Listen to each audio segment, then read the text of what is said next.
there some Instagram on your phone? Just for the news?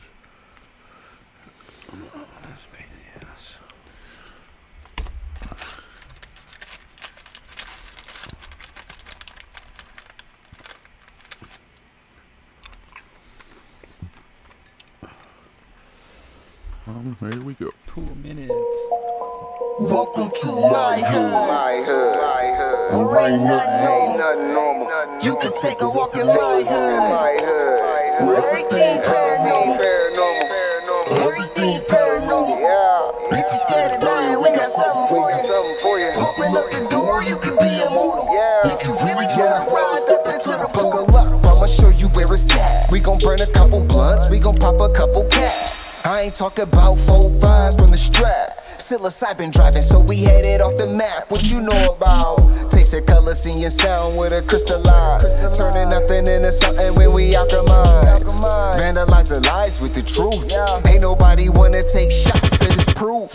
All we ever wanted was the answers. Looking for unique, but our vision keep us phantom. Phantom black man, ghost writing in a pentagram. I'm from the place where our thoughts meet the program. Not too many open to the power that they hold. Just know that when we shine, it's the reflection of your soul. Supreme beings moving, watch the galaxy implode. We are not alone. If you not normal, welcome home. Yeah.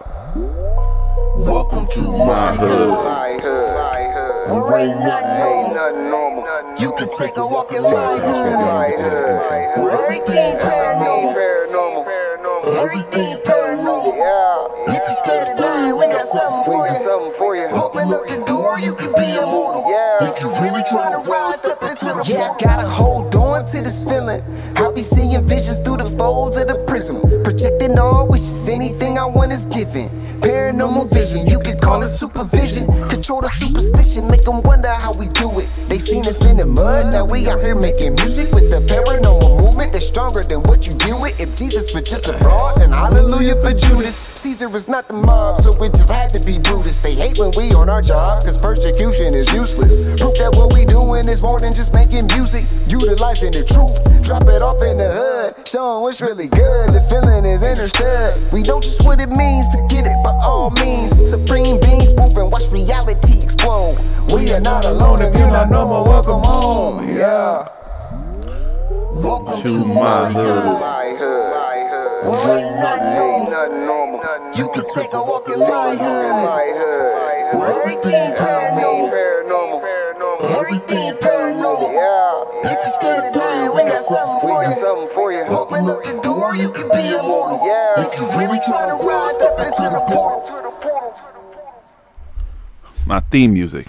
Every good hero should have some. Ha ha ha ha ha. Welcome, foolish mortals.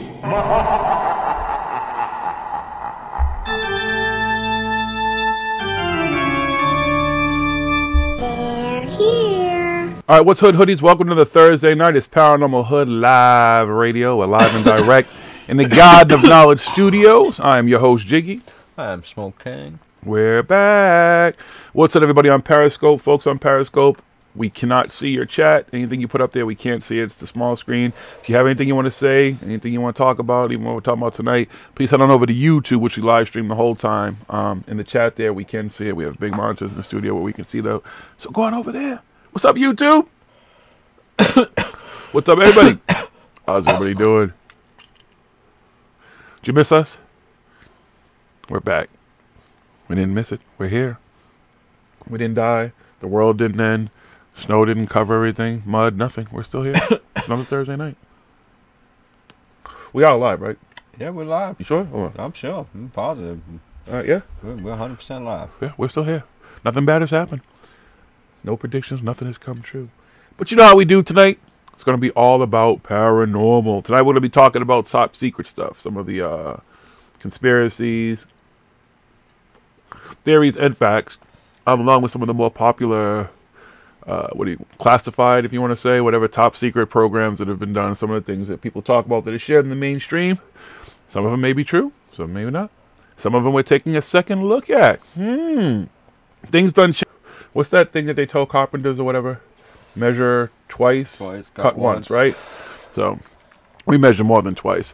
But so we're going to go over some stuff that we've talked about over the years, some things that we don't know about. Maybe you have some insiders. Maybe you are an insider. So, yeah, you can tell us all your stories, whatever. We'll keep it confidential, you know. Hey, I've been in business, what I do for a long time. I got secrets of people I don't even fuck with no more. So that's just how it works. So if you're an insider and you want to contact us and give us some inside information that we can share with everybody, please feel free to do so. I mean, I did talk about my insiders, though. I have my alien friends now, who I've been channeling and contacting, man. Yeah. And they're all about smoking weed and peace and love and shit, eating healthy and everything, eating good and living good, fucking and all that shit. So, whatever. I like what I'm channeling. They ain't talking about the end of the planet. They don't talk about saving us. They're telling us we can save ourselves. Let's be fucking smart. They even recommend psychedelics. But anyway, I'll get off of that. All right. We're going to get the show started, folks. Anybody, it's your first time watching the show, explain to you what we do. In the beginning of the show, we started off with news. Where does this news come from? Again, we're investigators. We spend a ton of time down here in the garden, or even going on during our daily lives. And what do? We look for that weird, that strange, that odd, that different, that not necessarily mainstream news. That news could be here on Earth. And yeah, I said Earth, motherfuckers. I like saying ERF. It's just fun. I know how to say Earth, but I like saying Earth, okay? Thank you. Or maybe it's up to the moon, which is right behind what you see glowing right now, different colors. Or I say Michael Jackson's alive and he's residing. He does his nightly show. He should be going on soon. Performing for the galactic people who come from all over to see him perform. Or maybe it's up to Mars, the supposed red planet. Or maybe it's somewhere beyond, somewhere out there, something out there, someplace, things that we haven't heard of but are finding out about. And if it's making any news and we can find it, we bring it to you every Thursday night on this part of the show that we simply call Smoke King's Paranormal News. And I like to make that shit all fucking crazy. What's up, Smoke King? What goes on in our multiverse, omniverse, universe, Simmons, Batman versus Superman, Avengers versus X-Men, Alien versus Predator? What's good, everybody? Nicki Minaj versus Cardi Let's B. see here. We'll start off with some Bigfoot news. Uh-oh, it's the big guy. He's around. Uh-oh, here he is. Fox News got a story about Bigfoot. Fox News? Oh, shit. It's fake news. Hunters claim Bigfoot sighting in Utah mountains. It's been a while since we've heard from the legendary creature known as Bigfoot. Now, a new video surfaced that purportedly shows the mythical creature roaming the mountains of Utah. Hunters in Provo, Utah claim to have spotted the Sasquatch in the mountain range. The video, which does not offer any kind of definitive proof that it is the missing link, does show something walking around in the trees. Okay, seriously, look how big it is. A man's voice on the video can be heard saying, "It's just chilling." This is the coolest thing ever, a young child responds. Ever? I don't think it's a human. I think it's a Sasquatch, the man added, because look, he's on the mountain, way far back on the mountain, but look how huge he is. The sighting has not yet been reported in Bigfoot Field Research Organization database, which lists reported sightings of the mythical creature. Last reported sighting was in November 2018 in Arkansas. As Utah is a long way from Arkansas, it's possible Bigfoot took a flight north for some skiing. He went swimming. However, he probably would have been spotted at the airport by TSA. Although if he flew recently, TSA could have just been like, "Yeah, fuck it. Get on the plane, Bigfoot. I'm not getting paid right now. Go for it." Do your thug tizzle. Even if the government was partially shut down for some reason. Bigfoot had a pretty busy 2018 with reported sightings in New York, New Jersey, and a host of other states across the country. In December, a hunter thought he saw the creature and started firing at another man who was putting up targets for practice, causing a commotion. We read that story back when it happened. Shot a woman, too. In late 2017, Bigfoot was reportedly spotted in Northern California, where the little devil, or big devil, that he is, tried to steal a pig from a farmer near Avocado Lake. But he mustn't have left his running shoes home that day. That's it. That's it? That's it for that story. That's okay, then. Yeah. So beyond the Bigfoot's all over the place, I guess, according to Fox News. Okay, big pieces everywhere. I'm going to jump in here real quick, if you don't mind, sir. Sure, go for it. Excuse me. Takes a second for the story to come up. It's not really a full story, but because I'm actually going to be in this place in a few weeks and know some folks out there. But if the story will hurry up and fucking load, it doesn't want to load. Here we go. The city of Los Angeles got a good scare Monday night as a series of loud booms rocked downtown and military helicopters buzzed overhead. But it was just all a drill, according to the Los Angeles Police Department. The disturbances were part of a military training exercise using weapons and aircraft in city environments. The drills will last through Saturday and will also be carried out in Long Beach. Many residents say they knew nothing about the exercises and voiced their discontent on social media. It's a short story, but there's a video and everything. In the video, you can hear the booms and shit. That would freak me the fuck out. I think it would freak anybody out. But I said to you the other day, too, maybe it's possible that it's a cover for the shit that we see in the movies, how they go in and do some shit. Maybe that's what it really is. And then they'll continue doing some bullshit drills to cover up what really went on the first night. I mean, the whole purpose of doing, exercises is to see, because they've done them here, where they've just dropped helicopters. What the fuck is going on is to catch people off guard, see how people respond, see what their response is, and exactly. They gotta know what's gonna happen and make sure all the systems in place are gonna work and things are gonna happen. I'm sure 911 was fucking going lighting up like crazy and shit. Oh yeah.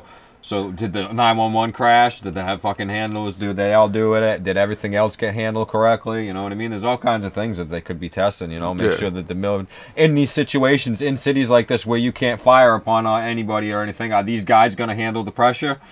You know what I mean? Right. These military dudes? Yeah. No, this dude fucked up, killed a civilian. Fucking goddamn it. It was a training exercise, Ted! Back to the fucking drawing board. I mean, I don't know if they were using live ammo or whatever anyway. It could have just been, little pop guns and shit, but I want to jump in here with one more, if you don't mind. Sure, go for it. If it will load. Come on, load. This is a story I actually meant to do a couple weeks ago because I love this story. It's actually kind of cool. Come on. Come on!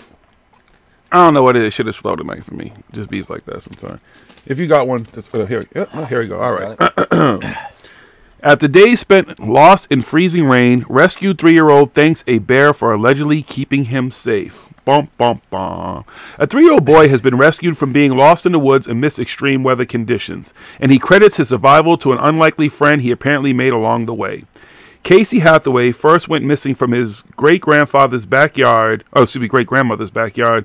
Ernle, North Carolina, when he was playing outside with his 2 siblings last Tuesday.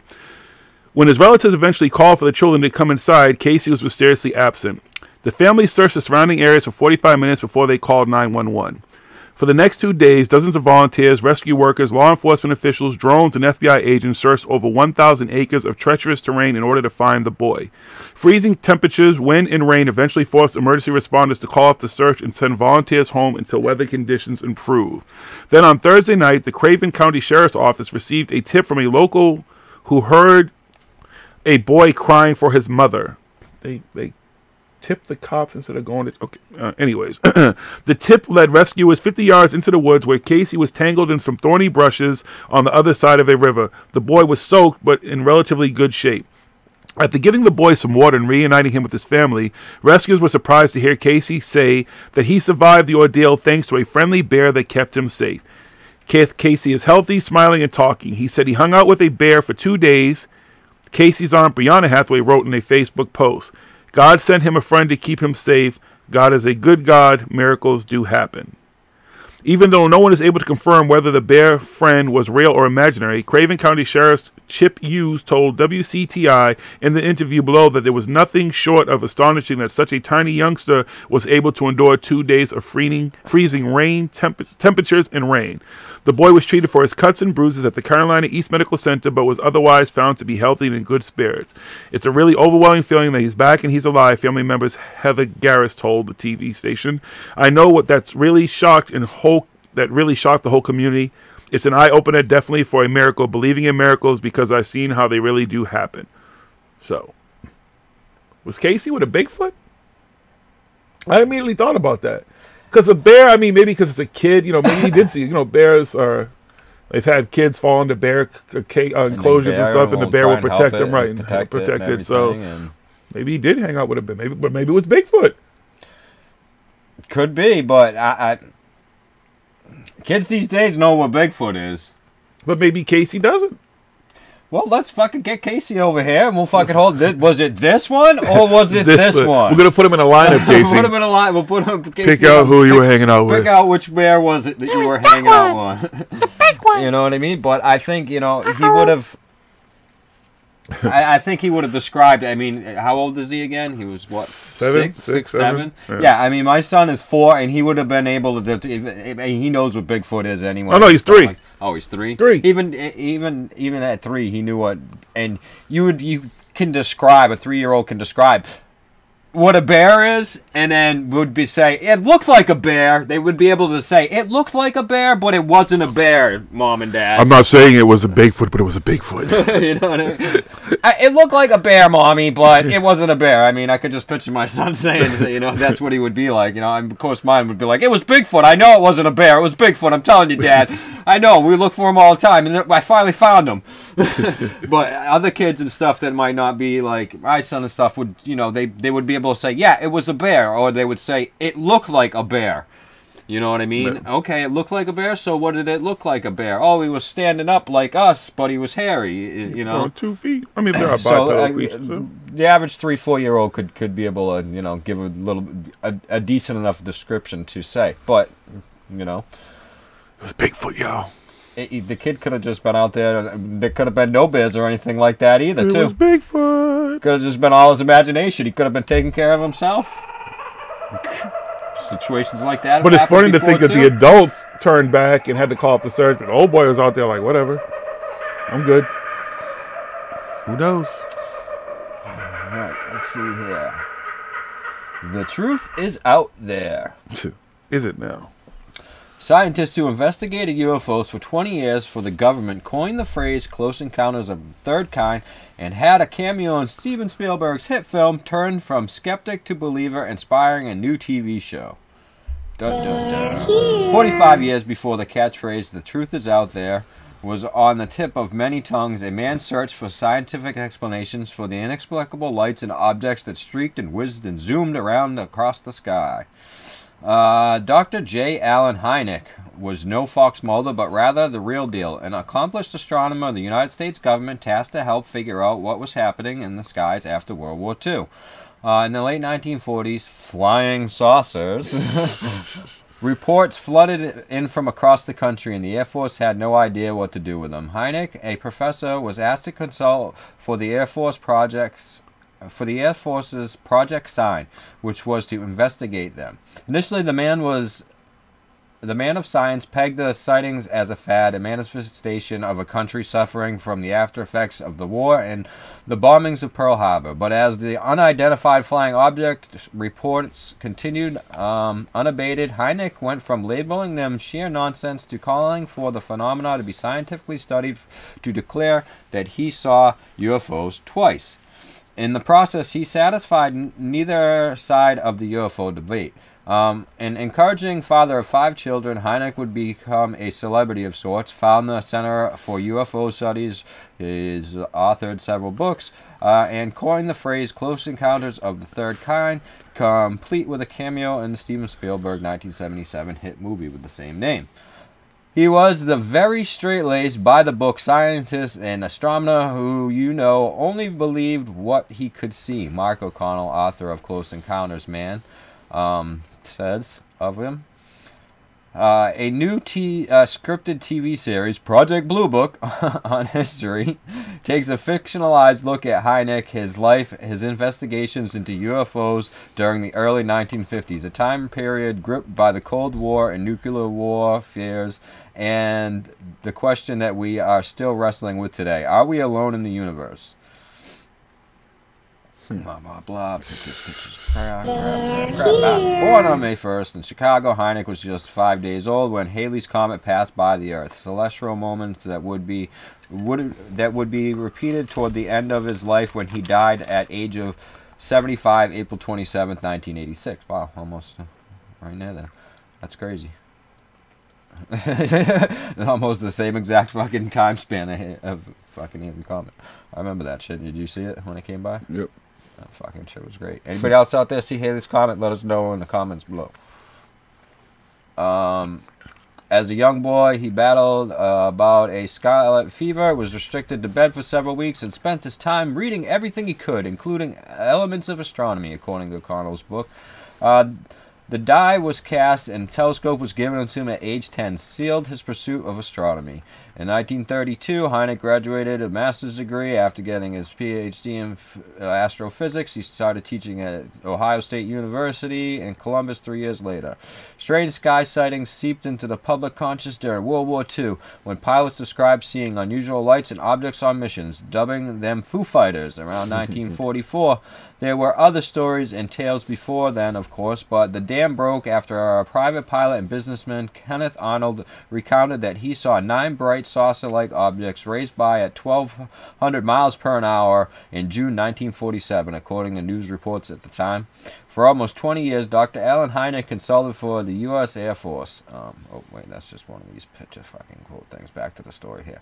All summer long, reports kept coming in from every corner of the country. The trouble was there was not a soul on Earth who knew what to do with them, O'Connell wrote in the book. Confusion was the watchword for the flying saucer phenomenon in those days. In 1948, the government set up Project Sign, which would later be Grudge, and then Blue Book.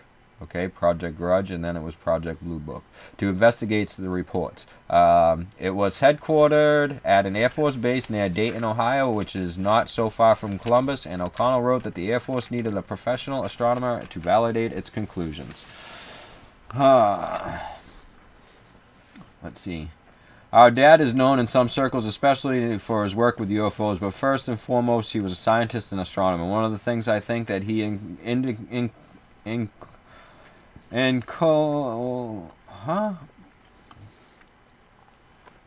think that should say included, but that's a little big typo. Yeah, it should say included. Was just this love of science and learning about the world. Paul Hynek wrote about his father. Our dinner table, if it was not interrupted by phone calls from people reporting UFOs and whatnot, it was about his ideas. Joel Hynek added, one of the many things my father instilled in all of us was this love of science and the idea that everyone should keep an open mind to whatever is out there and always get the evidence.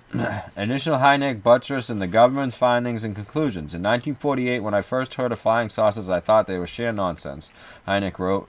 Most of the earlier reports were quite vague. I went into the bathroom for a drink of water and I looked out the window and saw a bright light in the sky. It was moving up and down and sideways. When I looked again, it was gone. So, of course, they are looking up in the sky and seeing things and getting nervous about what they see. If something that they can't identify and they can't explain, they call us. The first time Hynek consulted for the Air Force in 1948, they just plopped a pile of case reports on a desk in front of him and said, please go through all these and tell us which ones are just misidentifications of astronomical objects. And Hynek thought, okay, easy work, went through all of them. He was able to explain away about 80% of them. The other 20% didn't really bother him. He thought with enough time and resources, he could probably explain away those 20% also.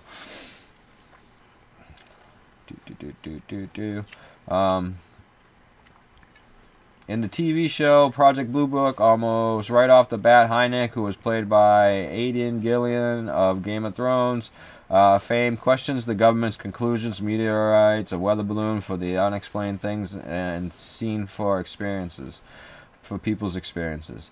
He is also given a partner, a fictional Captain Michael Quinn, played by Michael Malarkey. The TV show is set in the 1950s, so blah, blah, blah, blah, blah, and that's it for that story. So, yeah, that's all, I guess. Doesn't go on to say if he, because you probably got to watch the Shia show to see, what he really found and everything like 3 or 4 episodes. Stuff like that. But he's never actually come up with the conclusive evidence. He still, from what I know about the guy, is saying it's possible. The truth is out there. That's one of his sayings. The truth is out there. You know what I mean? And there is possible. Someday we'll have close encounters with third kind. Anything's possible. I got one here. Silence, Earthling! Indian man wants to sue his parents for giving birth to him. You're an idiot. A man in India plans to take the childhood I can't fucking fuck it. Of I never asked to be born to a whole new level by suing his parents for giving birth to him without his consent. Mumbai resident Raphael Samuel reportedly announced his bizarre legal pursuit last week, explaining that he is part of a growing movement known as anti-natalism. Epic fail. The young man contends that it was fundamentally unfair of his parents to bring children into the world without their permission. You are one pathetic loser. While one might expect that Samuel's proposed lawsuit is the result of some kind of dispute with his family, he actually says that he loves his parents and that they have a great relationship.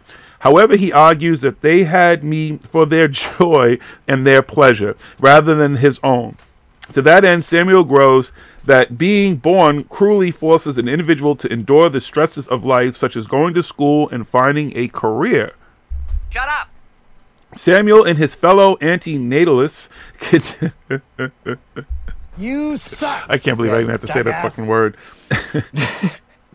Sorry.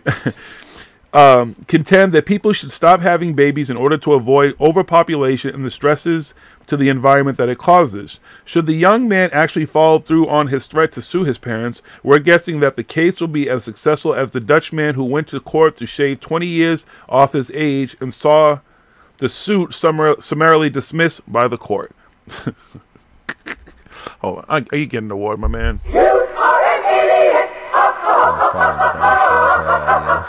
The funny thing is, if his parents bust out and be like, you know what, motherfucker, you was in an accident anyways. We was drunk that night. Your mama forgot to take her fucking pill, so fuck you too. Go to fucking, do something with yourself. Like, you're a grown folk. Really? Really? Nothing better to do? Anti-natalist. What the fuck, man? What is wrong with people? The gift of life. You fucking asshole. I didn't get my permission. Why did you have me? No one told you guys to copulate. Fuck. I didn't ask for any of this. Well, you're here, fucker. Do something with it.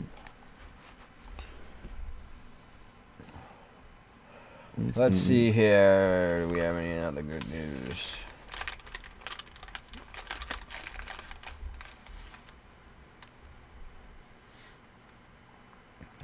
I can't find anything good here. My shit is trying to load. It just won't load. There we go. Oh, you'll love this one. Politician ponders whether or not the earth is really round. You're an idiot. A politician in Canada, shout out to Cool K wherever you're at, sure peoples, raised eyebrows this week after she seemingly expressed support for the flat earth theory.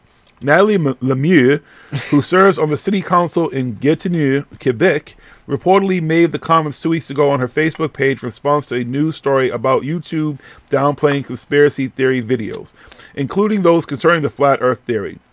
It would appear that the website's decision raised the politician's ire as she posted a rather odd rebuttal to this development. Who decided that the earth is round, she mused, and why should we believe it? Lemieux went on to advise her followers to ask themselves, why now that people realize that it's possible that earth is flat, do they want to hide the explanations that prove it? Epic fail. The city council continued with, You are one Canada give a pathetic fuck about loser. fucking American Space Agency. I don't know. While Lemieux did not outright endorse the flat earth theory, her comments certainly suggest that she is not against the concept nor apparently other possible conspiracies. Personally, I do not believe anything of what I watch on news, and I always do research, she said. The world is a stage, and several actors have fun at our expense thinking to be smarter than us. Okay. After the city council's comments were uncovered by a local newspaper this week, Lemieux's office was contacted for clarification in an odd statement.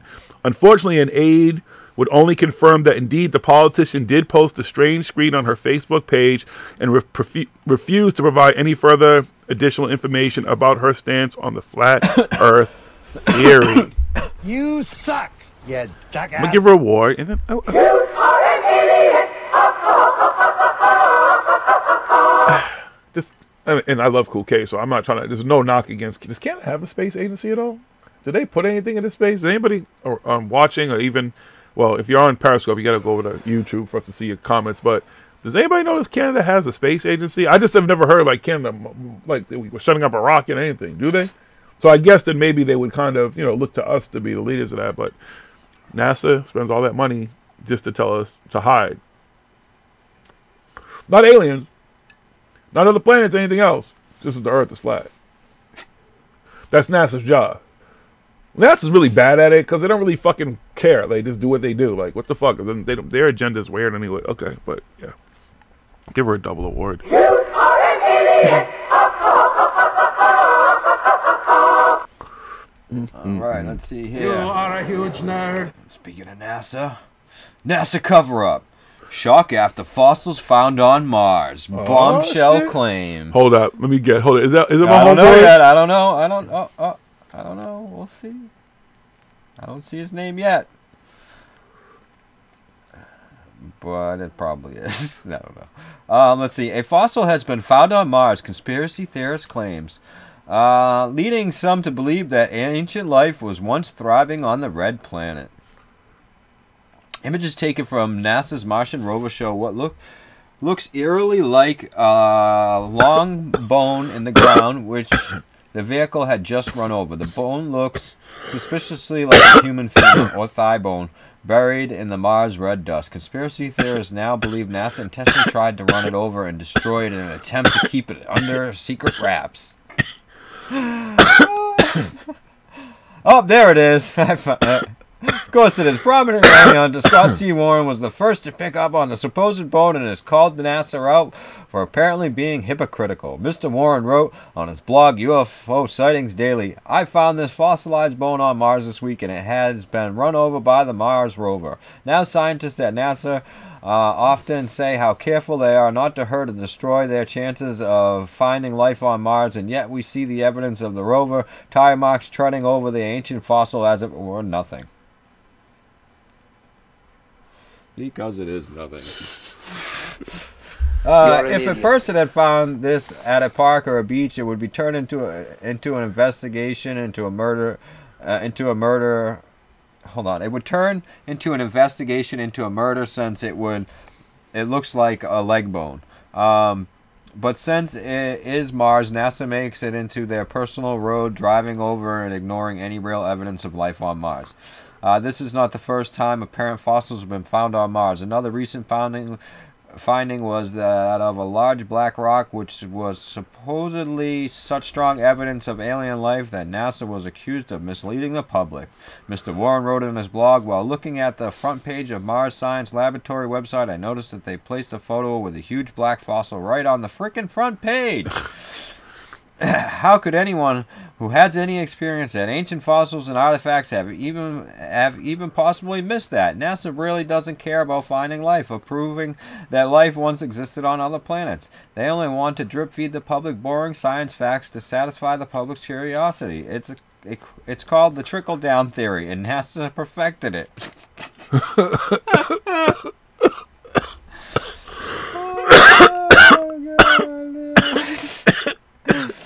And the fossil he's talking about is a rock. You can clearly see it's a rock compared to the other rocks in the picture. It has a bit of a shadow on it, though. So it's a little darker.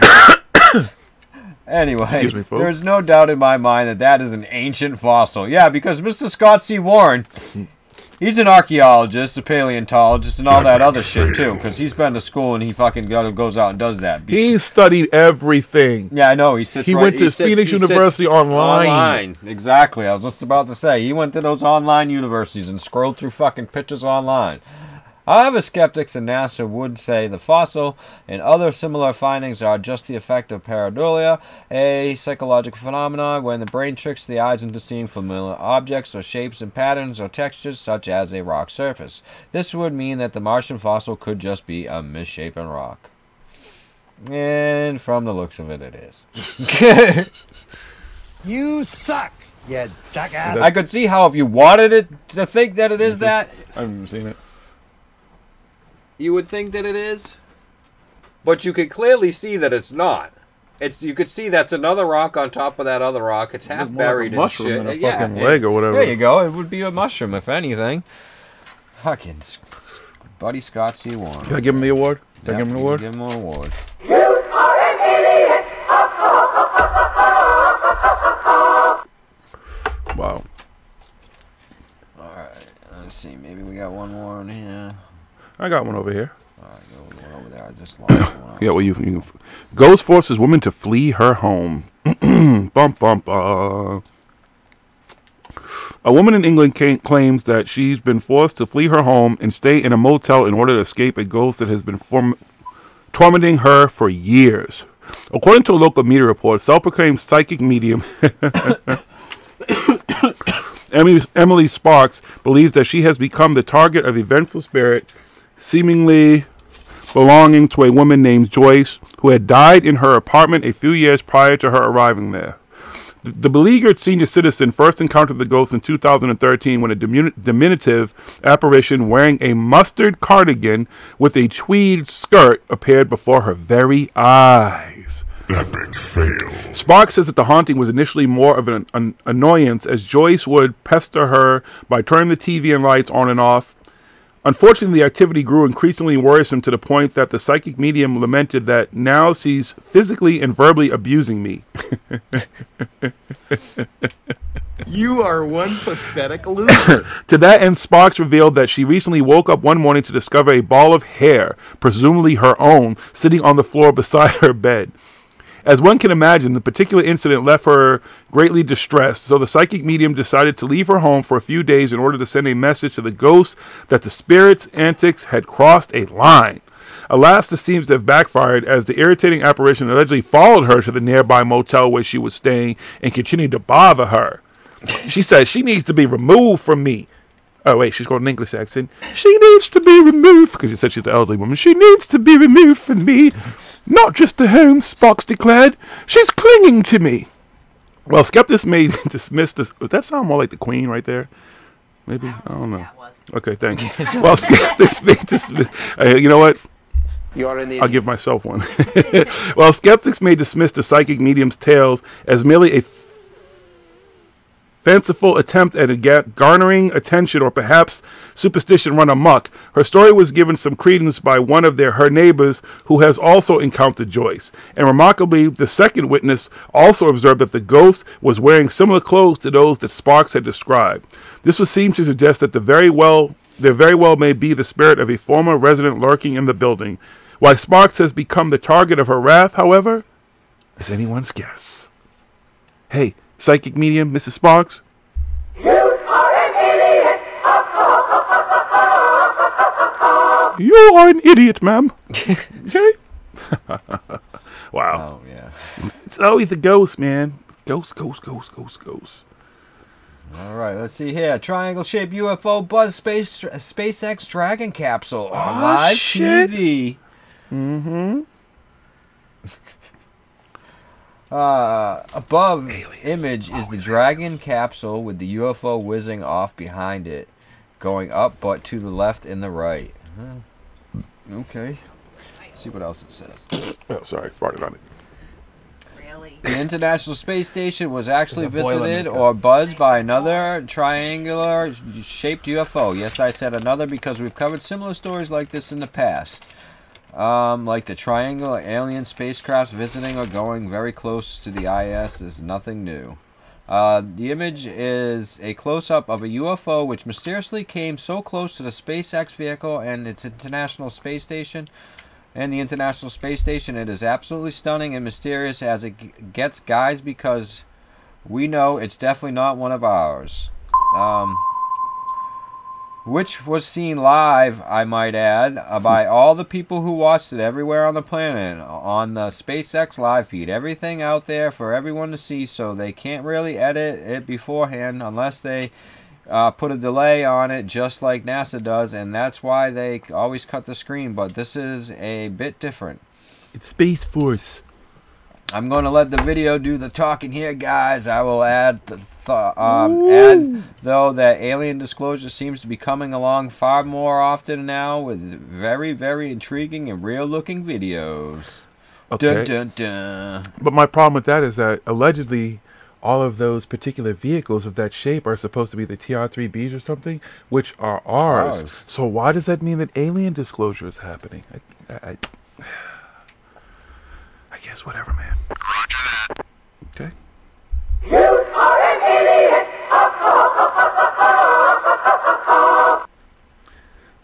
These pictures, you can't fucking say for sure. It's in one picture it looks like a bell, and another one it looks like a triangle. It's like, what are we looking at here? What is this? It looks like it's probably a satellite that's up there, and the fucking SpaceX capsule is going by it on its way to the space station or wherever it's going. So I got another story here we got to do. Okay.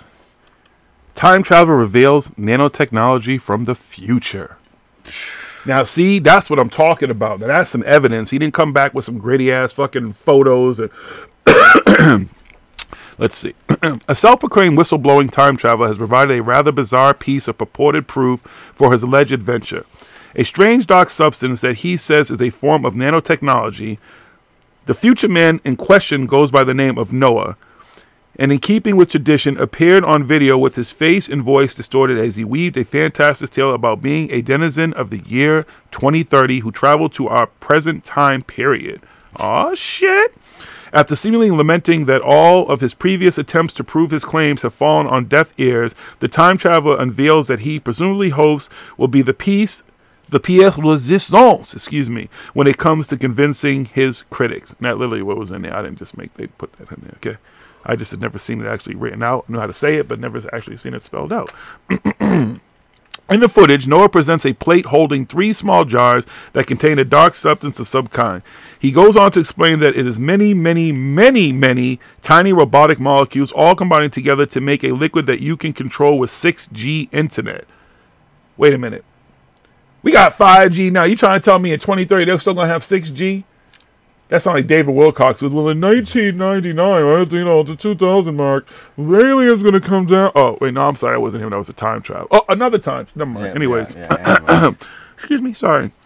He subsequently reveals a fairly sizable... Well, maybe he's just running on me because by then, 6G still... Because they still have 4G, 5G. There's even 3G still, so... Oh, right. Maybe this was like... Yeah. Older, but new, but older technology there, yeah, so it's still newer, but it's old to him. It's like trying to get on Modern Warfare 2. Or they may have the service still up. He just doesn't have the new iPhone. Okay. Got you. You know, the iPhone 35. He doesn't have that with the 8G in it. He's still on the old one with the 6G. Got you. My bad. All right. That's probably it. I got you. I don't know.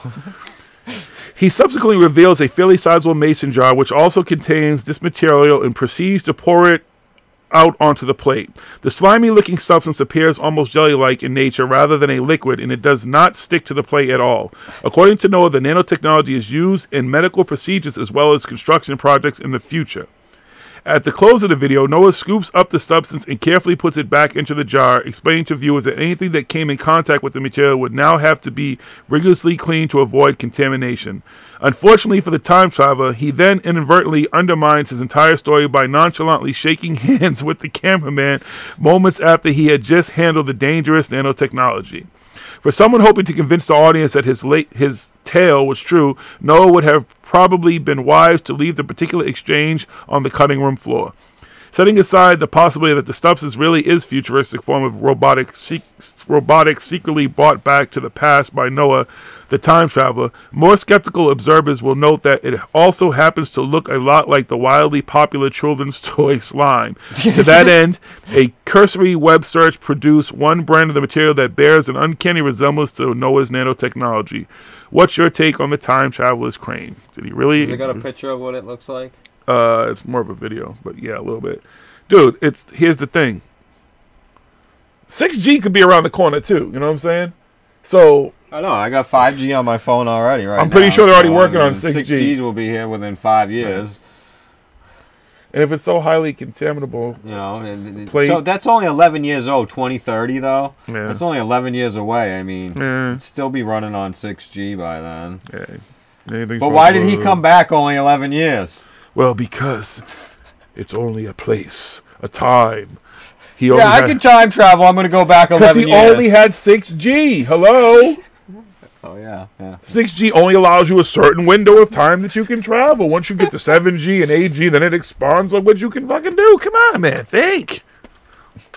Can I give him an award, please? Yeah, you can get it.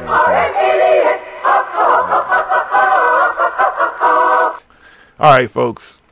That's it for the news. Okay? Got a lot of awards tonight. A lot of funny shit. We're going to take a break. When we come back, we'll be talking about even some of the stuff that was in the news tonight. Some of these top secret, super secret projects have done some amazing things. Or did they? Or have they? We'll find out tonight on Paranormal Hood. Don't go too far, folks. Go roll something, smoke something, hit the head, get something to drink, whatever you got to do. And then come sit back and enjoy a couple hours of us and you just talking shit about all this shit. Okay? All right. We'll be back. It's Paranormal Hood. Folks on Periscope, we're going to cut you off too with news. But you guys, go over to YouTube. That's where you can chat. That's where you can really be a part of the show.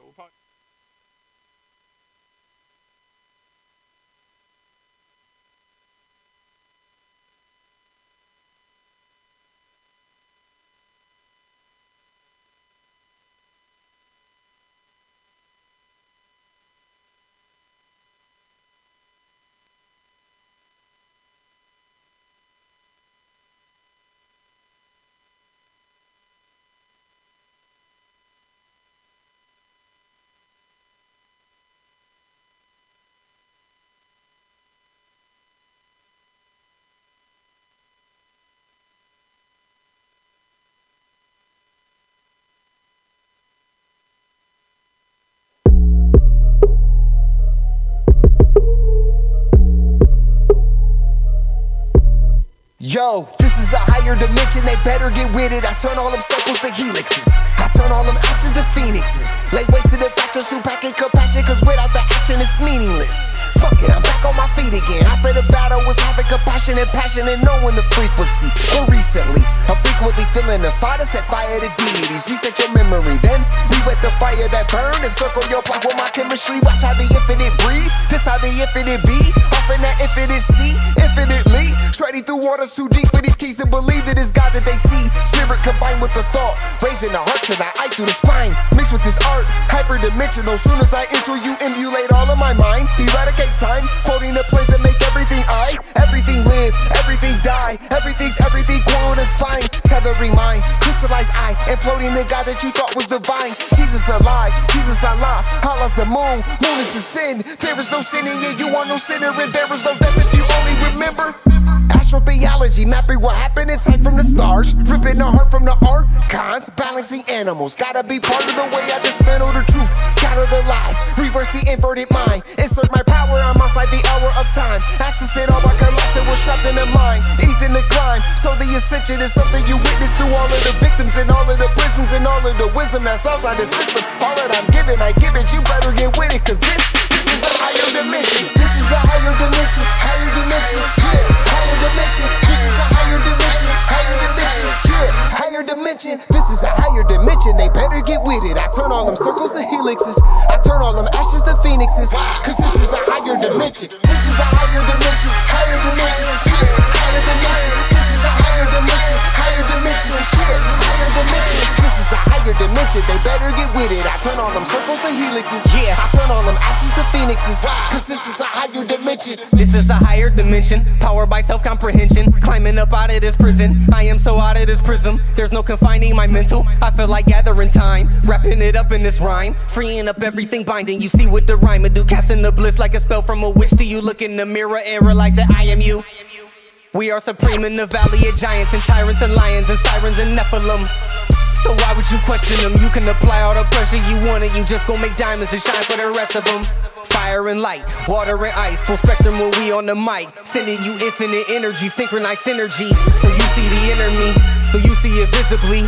I show you the secrets and point to the enemy. I feel like gathering truth, spilling it all in this booth, breaking up out of this noose, bringing you up on this paradigm. The shit that we spit at you, therapy, rejuvenation, reversal of time, raising you up through the spine. Organs aligned, controlling the planets combined with knowing that we are divine, causing implosion without the division, reprogramming minds that lost high in the system. All that we give it, you better get with it, cause this is a higher dimension. This is a higher dimension, higher dimension, yeah, higher dimension. This is a higher dimension, higher dimension, yeah, higher dimension. This is a higher dimension, they better get with it. I turn on them circles to helixes, I turn on them ashes to phoenixes, cause this is a higher dimension. This is a higher dimension, higher dimension, yeah, higher dimension. This is a higher dimension, higher dimension, yeah, higher dimension. This is a higher dimension, they better get with it. I turn on them circles to helixes, I turn on them ashes to phoenixes, cause this is a higher dimension.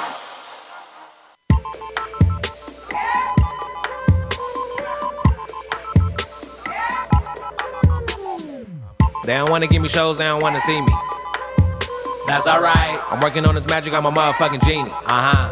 Floating on this rug, roasting this bud, everything kung fu, I'm a magi. Come through when I'm that high. Always got a couple fungi, what I'm talking about. I got a whole tub full of mushrooms, I think I'm a shaman. You ain't 18 grams, yeah, why you scared what you doing? Why you playing with yourself, stop playing with yourself. Dive in, go hard, what your heart beating for? Think you gon' drift too far? Need to surrender, bar. I'm a high as shit, fly under clouds. Mind equip, I go round for round, bar for bar, need all them. Ballin' y'all like Spartan, like who the hell to let the God in? I got cappy vines in my garden, gold all on my pathway. Spit it like it's venom, let the mind spray. Libations, I'ma pour 'em out. For my goon goon one time. Libations, I'ma pour 'em out. For my goon goon 2 times. Libations, I'ma pour 'em out. For my goon goon 3 times. Don't trip, the ancestors got you. Don't trip, stay true, they gon' follow through. Don't trip, I met them in the dark room. Don't trip, they taught me in the mushroom. Don't trip, the ancestors got you. Don't trip, stay true, they gon' follow through. Don't trip, I met them in the dark room. Don't trip, they taught me in the mushroom.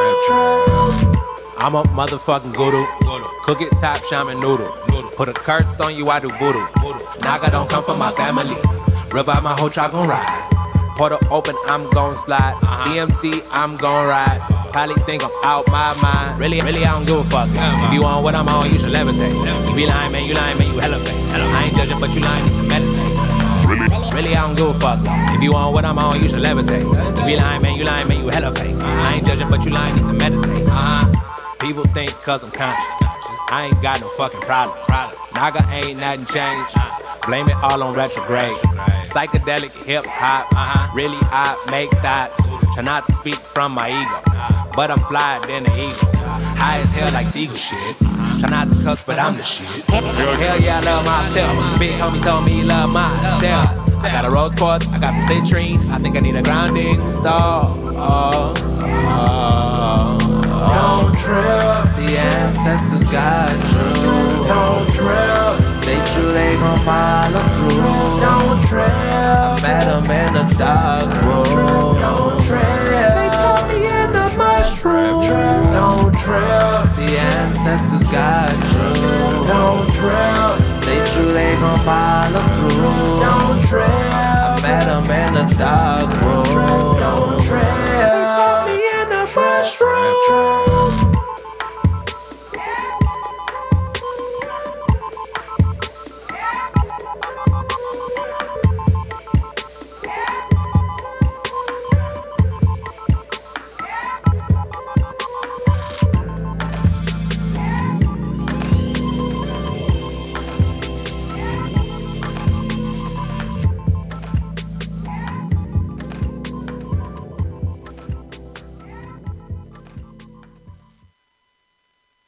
I looked inside and realized everything in life is intertwined with divine orchestration.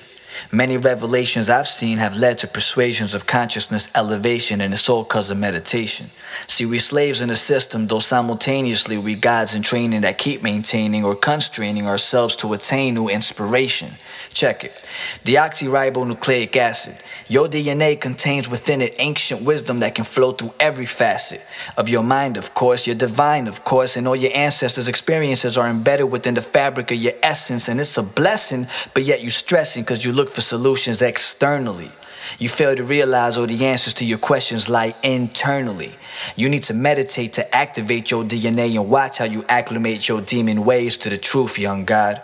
Now on the count of 3, we about to elevate your DNA to a whole nother level.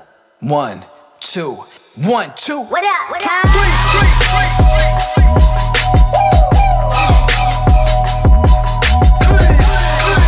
Humans, gather around and hear the sound. Let's go. My DNA activated, yo.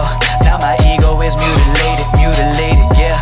Got my spiritual elevated, while my physical meditated, yeah. My DNA activated, electromagnetic light, double helix to 12 strands. I've tripled my sight. I see fire inside my soul. I spit fire through every letter. Desires to get higher done turn me to something better. Like the shredder, I be shining on these ninja turtles. But I'm Master Splinter. Where the fuck my ninja turtles? Check my team, we the bomb. We glowing like we neon. Dope music, what we beyond. We infinite and beyond. Metatron's cube, hater, don't be transforming. See, we came to spread the love and it's going forward.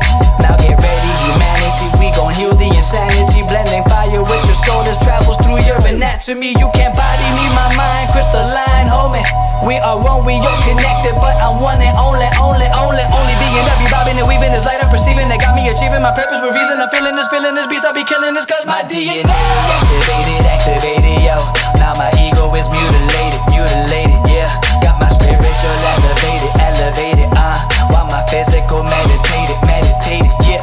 My DNA activated, yo. Now my ego is mutilated, yeah. Got my spiritual elevated, while my physical meditated, yeah.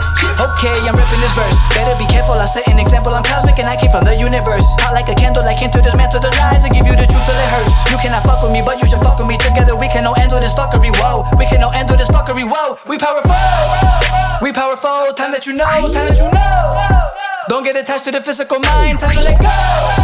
We writing hieroglyphics, you don't understand this danger to a city. Gotta out the line and turn into a mystic, homie, I'm realistic. And you gotta get with the wave.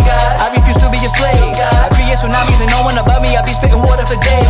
What's sliding you haters, I'm blocking invaders through astral realities. All emulators will die, you rise like a phoenix. With fire and light and the aura so bright, we surpassing Anunnaki beings. I splice through genetics, creating prophetically. Transcending hell while I'm breaking the spell as I do it so well, I'm breathing energetically. Whoa, let me breathe, I be Fibonacci creating a slow them amazing to feel the sensations of unification. My humans relating, it's cause my DNA activated, yo. Now my ego is mutilated, yeah. Got my spiritual elevated, while my physical meditated, yeah. My DNA activated, yo. Now my ego is mutilated, yeah. Got my spiritual elevated, while my physical meditated, yeah.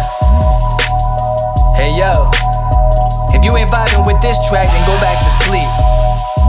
I guess you just ain't ready this time around. Maybe next time. Yeah. DNA activated. Woo. Gods and goddesses, you are now activated.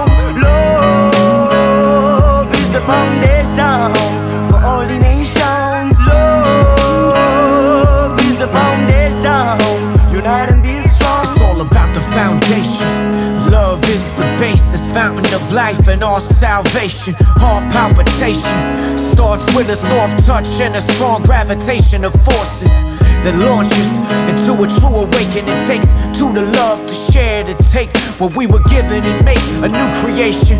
That's why we hold love sacred in all of its different colors and shapes and phases, animated by the breath of its manifestations.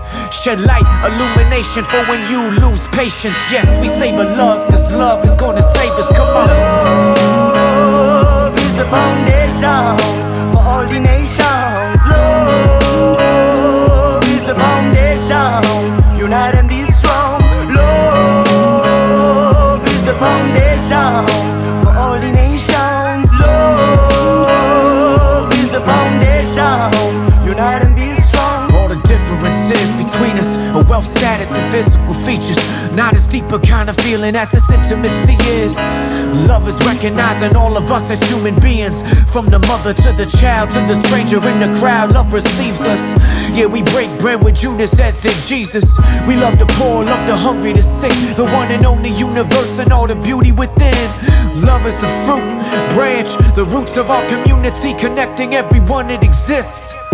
Love's medicine heals with no indebtedness. You see, we get to keep the very thing it is we give.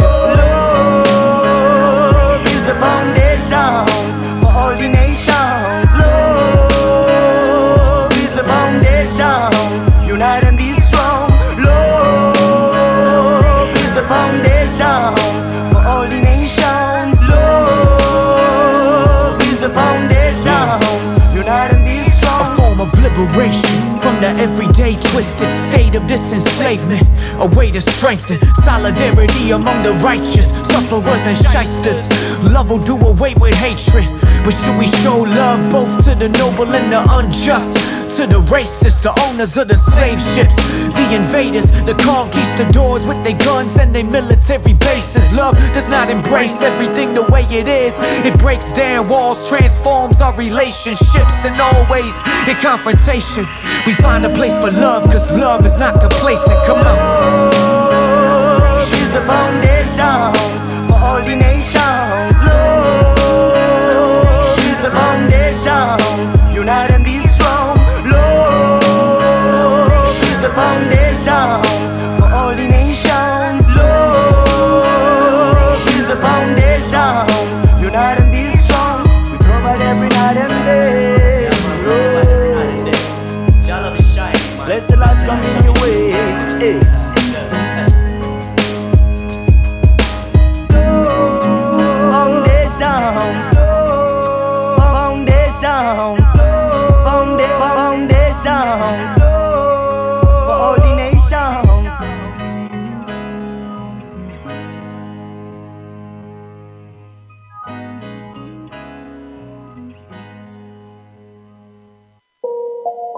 Welcome to my hood, where ain't nothing normal. You can take a walk in my hood, where everything paranormal, everything paranormal. If you're scared of dying, we got something for you. Open up the door, you can be immortal. If you really try to ride, step into the buckle up, I'ma show you where it's at. We gon' burn a couple blunts, we gon' pop a couple caps. I ain't talking about 4 5s from the strap. Psilocybin driving, so we headed off the map. What you know about? Tasting colors in your sound with a crystalline, turning nothing into something when we alchemize. Vandalize the lies with the truth. Ain't nobody wanna take shots of this proof. All we ever wanted was the answers. Looking for unique, but our vision keep us phantom. Phantom black man, ghost writing in a pentagram. I'm from the place where our thoughts meet the program. Not too many. No, remember you did that to him the other day, so he told me to get you back. When we shine, it's the reflection of your soul. Supreme beings moving, watch the galaxy implode. We are not alone. If you not normal, welcome home. Yeah.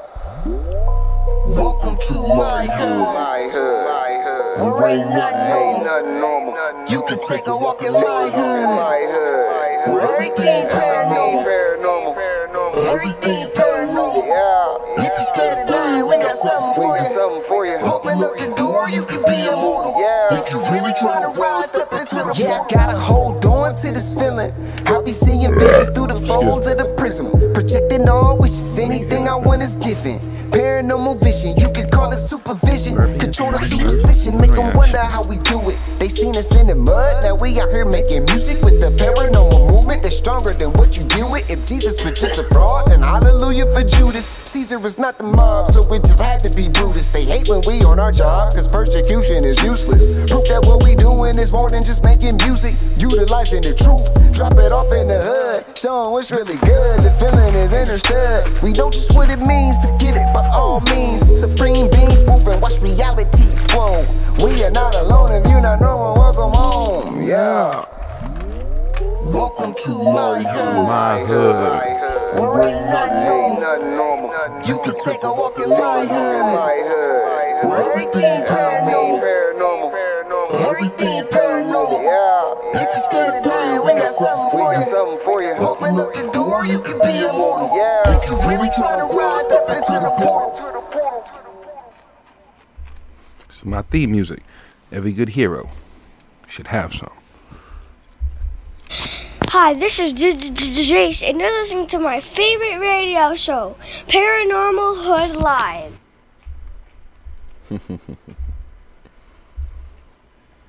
This is Billy Carson, aka Forbidden Knowledge, and you're listening to Paranormal Hood Live Radio.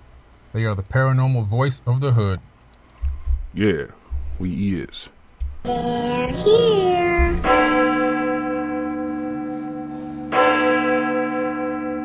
Welcome, foolish mortals.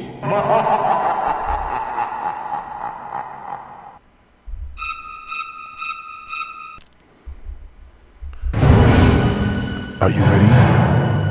Are you sitting back? Are you comfortable? Are the lights on?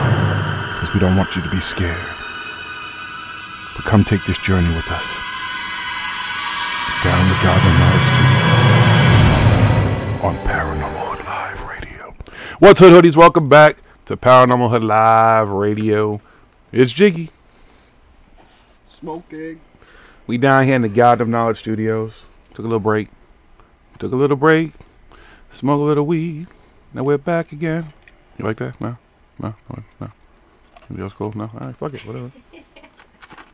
You ain't got like it. But we're back. And tonight, it's top secret night. That top secret shit. Conspiracy theories. Super secret programs. Things that exist. Or do they? Did they happen? How did they happen? I don't know. But I'll tell you this. This is another one of those things that over the years we've had lengthy discussions about, but I've also done a ton of research on. And in the beginning, there's a lot of surface stuff. Now, some of these things we'll talk about tonight are actually true. Some of them are possibly true. Some of them, yeah, I don't know. You're going to have to question that shit for yourself. Do a little research upon the research that we've done and we'll talk about.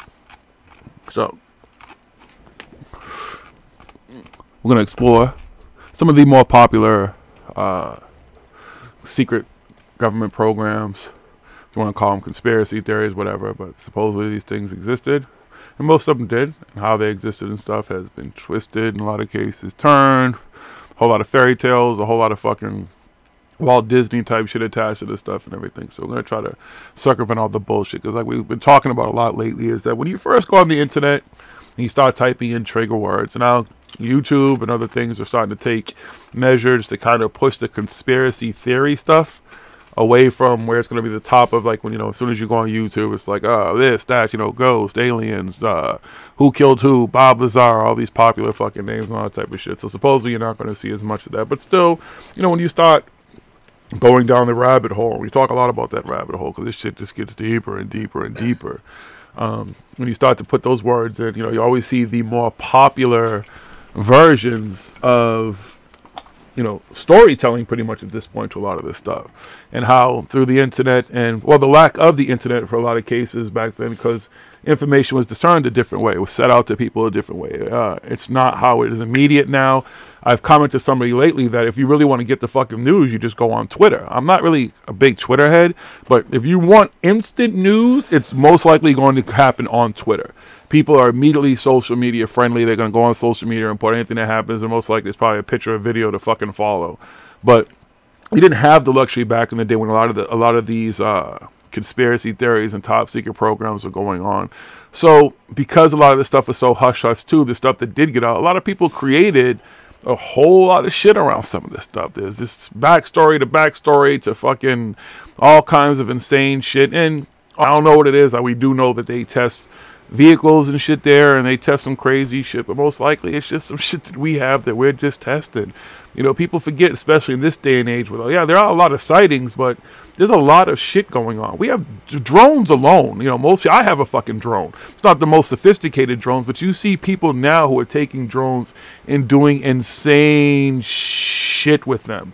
So if the average person is doing that, imagine what the government's doing. Imagine what private contractors and stuff are doing. Imagine those people who are trying to get government contracts and trying to get shit around the world to sell this type of stuff. They have to test it somewhere. You know, so a lot of this stuff is probably self-explanatory. And that's the thing. Again, being an investigator, investigate some shit. That there's a whole lot of just these insane stories that get twisted and stuff. So I just remember hearing these things when watching videos and stuff, and just like, wow, man, you know, this is real. This is some serious shit. Now, I don't know, not so much. Not that it's not real, but it's the origins of a lot of these stories and a lot of this stuff and how they get twisted and just taken about and fucking blown way out of fucking proportion. I don't know if you want to start or I'll start. It's just up to you. You can go with what you. All right. You want to go. So I think a good place to start, because some of these things I've actually heard of, some of them I didn't know anything about. Again, there's a million fucking projects and stuff that the government has. Okay? But these right now, we're going to start with the top 10 most misunderstood secret military projects.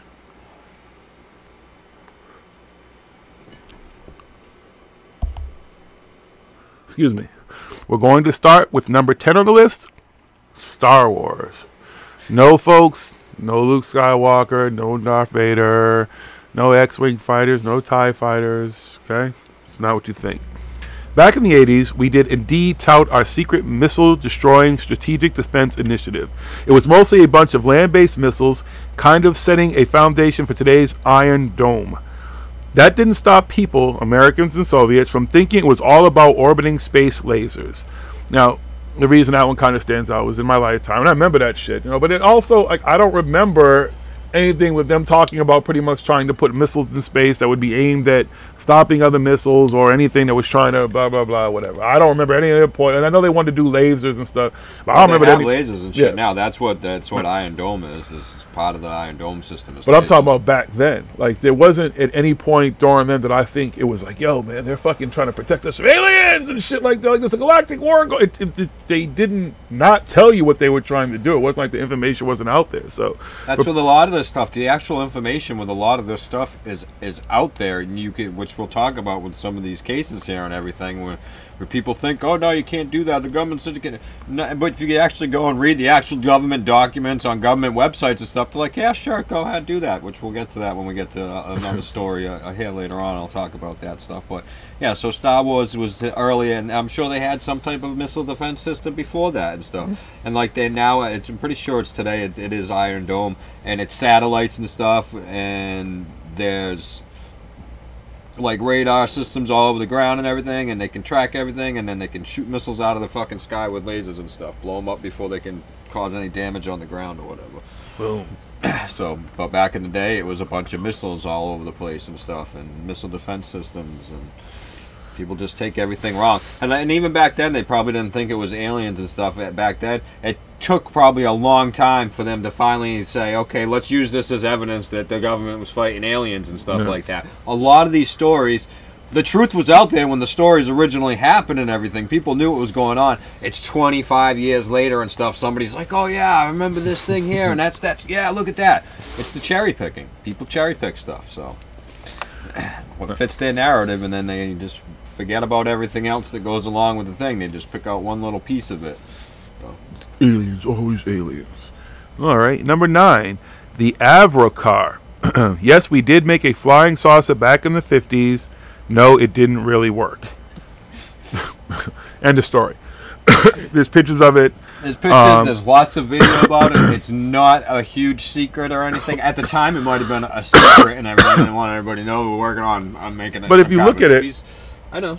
It's not that big of a deal. It's just basically like almost like a jet engine. I've seen, I know, in the all middle of about it. this With, stuff. Like I said, there's tons of video out there about it, and you can go and see and what it was and how it failed, and it's not evidence of any of the stuff. That what up, Sinner? Yeah. So yeah, and you could look at it and you could tell this is some man-made shit. And it was just us again. This is some people probably saw this thing flying somewhere and was like, oh my god, UFO, aliens. That's us. We already discussed number 8, which is Area 51. Like we said, this is probably the most blown out of proportion.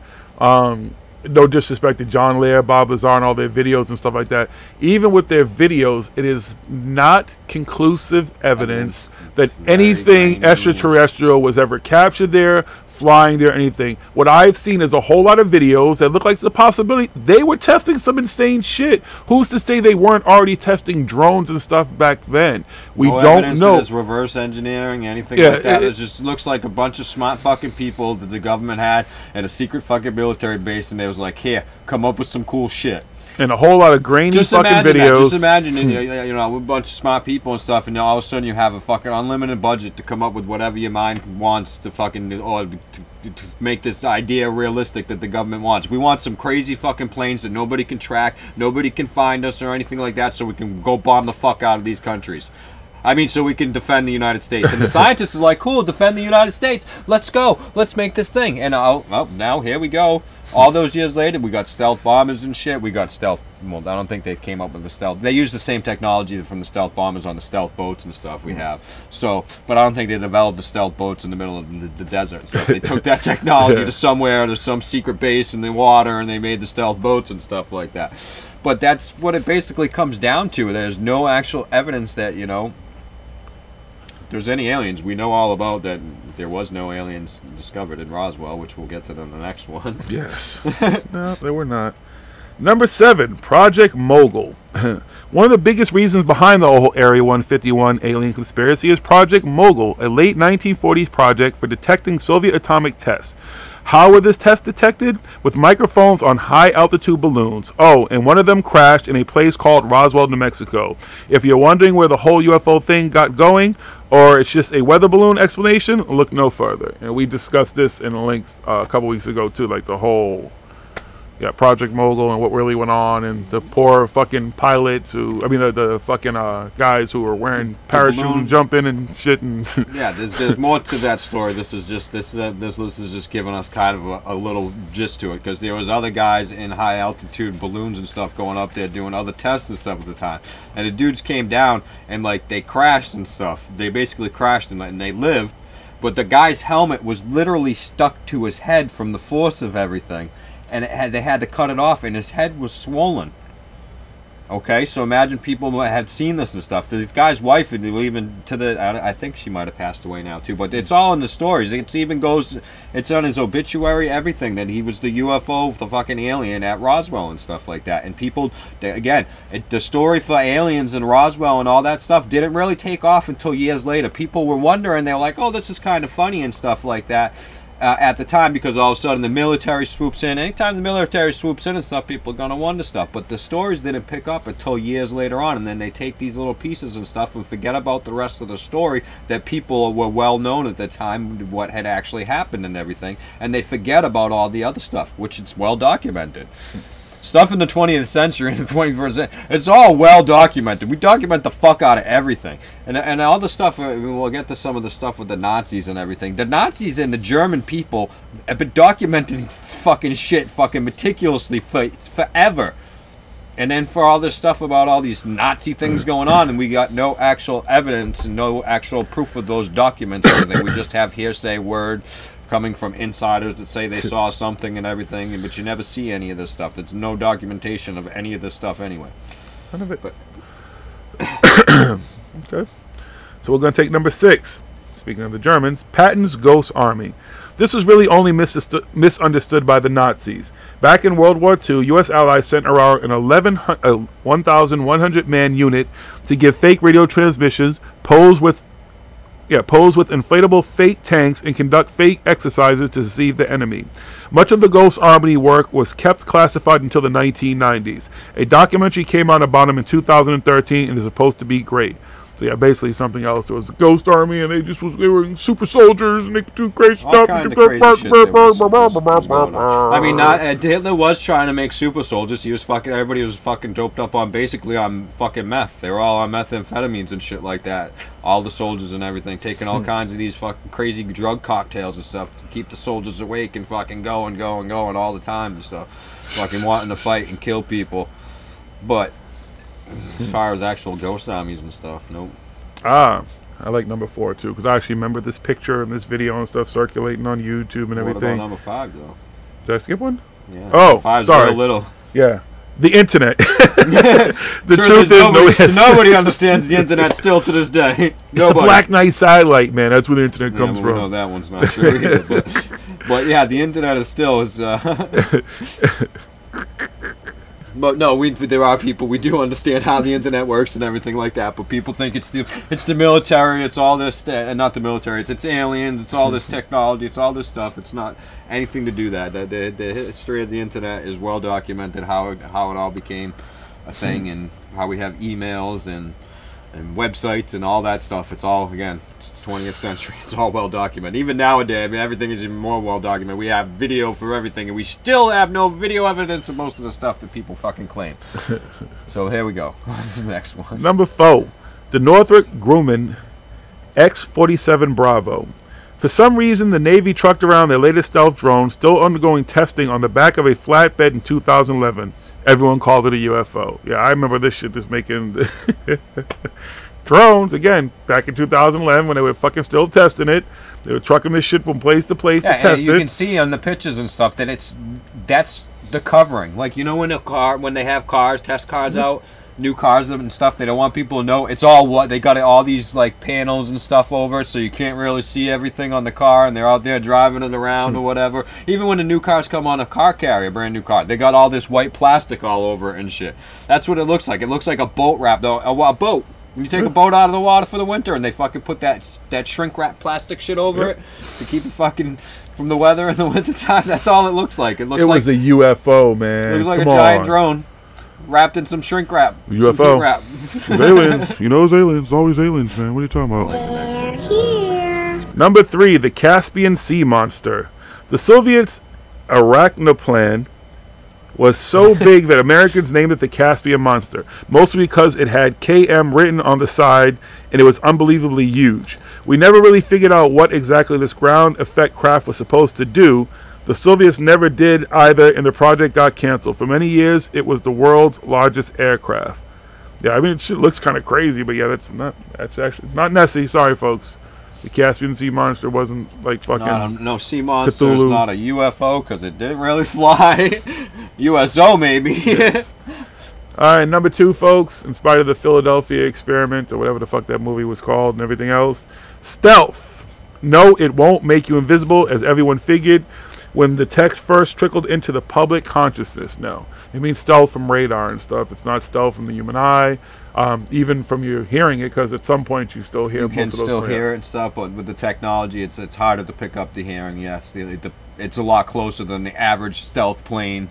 Before you can hear them and stuff, and the radar, it can you know, hide from radar and everything like that because of the material it is the type of reflective material and the angles of the panels. That's why people thought it was a UFO too, because when the first stealth planes first came out and stuff, it's got all these weird angles and stuff to it, and it's all designed so when the radar hits it, it doesn't bounce off and make it known as a plane. And it didn't make any noise. It was right on top of me. That's the biggest thing with a lot of this stuff is people don't understand, so they just put a label onto it and that's it. That's what it is. I can't explain it, so it's UFOs, it's fucking aliens, it's fucking Bigfoot and stuff like that, instead of actually taking the time and understanding what some of this stuff is and learning about things. But people don't want to do that. And then discarding what you can actually prove is what something is. Get rid of all the bullshit to find the truth. Exactly. Look at it from all the every angle you can and stuff. What could this possibly be? Could it be aliens? What makes it not aliens? And then look at the list, you know, put a pros and cons list and stuff, and you're going to come up with, okay, it's not aliens. But they're out there somewhere, someplace. Fucking universe is huge. Not saying they're not, but there's something out there, blue chickens. 90% of the stuff that people say is evidence and proof and stuff. It's all bullshit. bullshit. And number one, folks. Now this one I don't really know, but HARP. I think what IO9 put it best for their recent article. Read it all right here on the very secretive government-backed research facility. Blah blah blah. Yeah, the military shut it down. Is this a whole article? All right. The High-Frequency Active Aurora Research Program, HARP in Alaska, studies the ionosphere or creates lethal hurricanes depending on who you talk to. It's just a very remote weather station, but it keeps itself sealed off from visitors and gets its tinfoil hat brigade going crazy anytime somebody mentions a surprise storm on the Northern Lights or the Northern Lights. Okay, yeah, yeah. So that one's a little on the scales. I mean, what they're doing can manipulate weather, but not in the way that people think that it can make weather happen and stuff like that, because what they are doing, it does lift up the layers of the atmosphere and stuff and push it up by blasting those fucking high frequency waves up. And when it does do that, it can cause all the, the weather and stuff to suck up into that spot. So it will shift weather patterns around. So maybe they could... A hurricane that's already happening, by setting off HARP and blasting it up at the right time, they could have maybe possibly shifted a hurricane towards someplace if they wanted to, but there's no evidence of HARP being able to actually generate weather. It may, again, it's because where it is too, the odds of them blasting it and then coming up at the right timing, lifting it and making that storm with all the jet streams and everything going on and stuff. So there's, but a lot of it is people don't understand how HARP works and what HARP is actually doing. They think it's actually making the weather and stuff. No, there's a slight possibility that when they do use it, it can, like I said, lift up the atmosphere. And when it does do that, it creates a pocket that all the jet streams and all the weather, the clouds and stuff will drift, and everything, it shifts stuff. So, but by controlling that from Alaska is how you're gonna make a storm over here in the fucking Atlantic, you know what I mean? It's the odds of it actually fucking landing where they want it to be and everything and stuff is really difficult. That's probably why they gave up on it, and it's not used like that anymore. And it's run by colleges and shit like that, universities. So, so we'll put a plausible one on that one. Yeah, it's a possibility with that. But as far as it fucking making hurricanes and tornadoes and generating fucking crazy weather all over the world and stuff like that, I don't see that. Maybe because when things move up, it creates high pressure, low pressures, and it could make storms that are already there intensify a little bit more because those high pressures and low pressures are moving around again.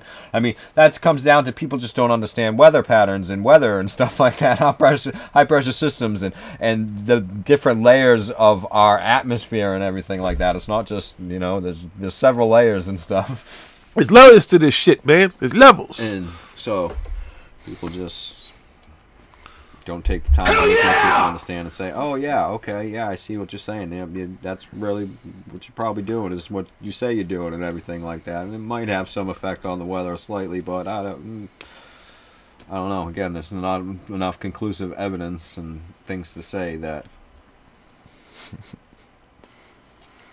it was doing that. Definitely wasn't making hurricanes and shit like that. Definitely can't generate hurricanes now. Now, cloud seeding and stuff like that, and then, maybe steering it, possibly. Again, plausible, but they do not have cloud seed. They're going to make it rain. Unlikely. Yeah. Sorry. Didn't mean to burst anybody's bubbles.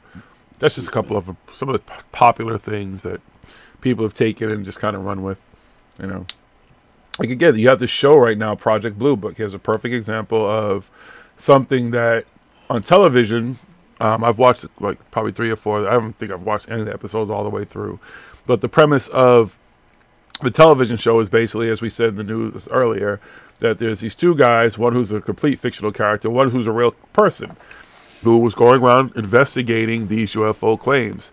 Now, when you watch the TV show, it's very X-Files-ish. It's basically just Scully and Mulder, although in this case, the guy who doesn't really exist is a military man, and his job is basically to, you know, try to prove all this shit and keep it moving. But when it's proven to him, it's, you know, okay, cool, this is a case closed, but the other guy has more intricate. Then they have these experiences. I got to keep watching all this. I'm interested in it because I watch it because then I can go back and research and say, well, this is really what happened, or what is this stuff that's been released that you can find out about. Because when my whole first introduction to Project Blue Beam and all this stuff, I don't even know if those are the same thing, was that basically the government was creating these holographic systems that would be able to... That's Project Blue Beam. There's different... See, Project Blue Book and Project Blue Beam are two separate things. But when I first looked into them, they intertwine them like they were the same thing. That's what they do. Exactly. That's the whole purpose, that these people try to play these two things together. That basically Blue Beam is the aliens, the real aliens, but Blue Book is the government going to create fake aliens or Jesus or something, but originally it was supposed to be made for the... Yeah, see, the whole thing, too, people taking this as it's all real and stuff. It's a TV show. All these people that will sit there and they'll use this as evidence and stuff now, they'll be like, look at the Project Blue Book TV show and everything they say on there, man. It's all evidence. It's real. All the stuff that I say is real and stuff. But 10 minutes earlier, that same person was probably saying you can't trust the TV, you can't trust the government and anything they say or anything like that. You know, it's all made up, it's all bullshit and stuff. But then they'll cherry pick that. They'll be like, oh yeah, you seen that new show, man? Look, it proves everything I'm talking about. Wait a minute, you just told me that everything on the TV is bullshit. Same actors in Game of Thrones. Does that make Game of Thrones real? Exactly, that's what I say all the time. You know what I mean? It was like the Sitchin books. He was on The Wire too, actually. The Sitchin books or the Von Daniken books and stuff. They're storybooks. It's just like Harry Potter. Does that make Harry Potter real? You know what I mean? Nancy Drew, the Hardy Boys. Any of these fucking things. The Goosebumps series, is that all real? You know what I mean? They're just a series of storybooks. I mean, again, it's so X-Files. It's uncanny. It's just like watching the X-Files. Well, that's what it says. The X-Files is based off of kind of some of John D'Souza and some of this guy, I guess, too. Because he was one of the guys that was investigating, and I guess what's his name? Chris Carter got his inspiration from a few different ways and stuff when he was putting the X-Files together or whatever. As I remember, it wasn't all just from, you know, FBI, but they used FBI as the main premise and stuff. Because there's been other projects besides this. The government and stuff. And again, I think a lot of these things with the government was just all of a sudden getting bombarded by all these calls with all these fucking things. Because I bet you at the time... during the Cold War, after fucking the World War II, we're testing new planes, new technology in case fucking another fucking crazy Hitler dude comes along and everything. So there's all kinds of stuff up in the sky. We got weather balloons that people are testing and stuff, trying to improve on weather fucking technologies. Again, I mean, they were fucking starting to fly drones back then. Back then.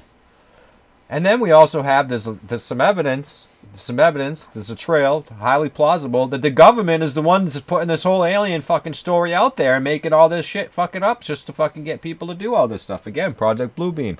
Integrated with Project Blue Book. Project Blue Book is, you know, there's all kinds of stuff. The government, you know, yeah, we do, and then we know there's government projects that do look for aliens. We have SETI.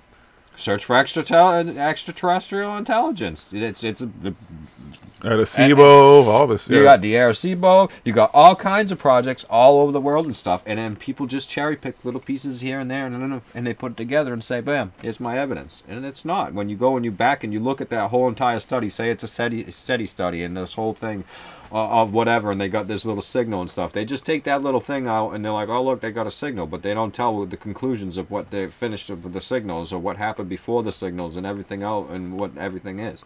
Same thing when they take quotes or little passages out of ancient text and stuff, and they're like, "Look, this thing says this," but when you put what they're saying, that story, in with the rest of the story doesn't make any sense because they change it and they manipulate it to make it seem like what they want you to think it is and what they want to think it is and everything like that. But when you go back and if you actually put that into the rest of the whole text, the ancient text, whatever fucking scrolls they're reading, papyruses and stuff, and you read the text before that and the text after that and the piece in the middle, and you're like, wait a second, this doesn't go, they're talking about what the fuck? What the How do you figure? And then people just, that's what they do. They cherry pick the stuff that seems like it might be, you could possibly say, oh, this is aliens and proof that they were here and they were doing this stuff. And it doesn't. When you put it to the rest of the story, none of that makes sense. What? The story doesn't make sense, and what they're saying about aliens doesn't make sense with the story. So which one is right? This little piece or the whole rest of the fucking story, which makes sense? What? And then when you put the story with the way it's supposed to be, it's like, oh, wow, that's all makes sense. They're not talking about aliens at all. They're talking about fucking farming and fucking weather cycles and shit like that, and life and death and the creation of all this shit. Or even the proverbial gods who are coming down the or gods whatever. Coming down to do whatever, and that's what yeah. they thought nature was this time of year, the seasons, things like that. Then people don't look into the rest of the beliefs of these cultures and what they believed in and all their other beliefs and all the other texts that they have out there on these subject matters and their artwork and stuff like that. They just cherry pick this one little thing. They're like, oh, look at it, it's a picture of aliens. But no, all their artwork of people and stuff at that point in time was, this is how they painted. This is the way they depicted things. This is why when people just take these one little pieces and they're like, here you go, look at it. No, look at all these other things. It's similar styles and similar looks and stuff, but this painting is of a different scene, of a different thing like that, but you just chose this one because it's a religious scene with something in the background that looks like UFOs. Which they're not UFOs. They have these things depicted in all kinds of paintings back then, not just the religious ones and stuff. That's how they depicted the sun and the moon, because they thought them as angels. So they put people in them. That one over here was the sun, one over here was the moon, and they put people in them because that's what they thought. There was people up there in those things and everything like that. Those were aliens flying around in UFOs, man. What are you talking about? Aliens. It's always aliens. Everything's aliens, aliens. That's why if you look closely at those religious, the ones where they claim, I know that there's proof of UFOs and religious paintings and stuff. When you actually look at it, it's usually two. One of them is a golden color, the other one is the silver color. Sun and the moon. No, it's Goldar and Silvar. They're space robots. We're here to fight the evil robots to save the universe, to save Earth. Listen, that's the whole purpose of doing research, taking this stuff. I used to think a lot of this stuff was straight up real. Like, okay, and in some degrees it is real, but a lot of it is just really fucked up at this point. It's just really distorted. People have taken it out of context, run with it, created all kinds of backstories that just don't exist. Yeah, if you listen to a lot of these things, especially like Sitchin and stuff, he's saying that aliens came here with rockets. Rockets. We struggle with rockets. We're the best fucking rocket. I mean, we got some really fucking serious fucking rockets and shit like that. I mean, and fuels and we are trying to find something better than rockets to get fucking farther away than what we have to, because we know at our level of intelligence stuff that rockets are not going to be the thing to do it.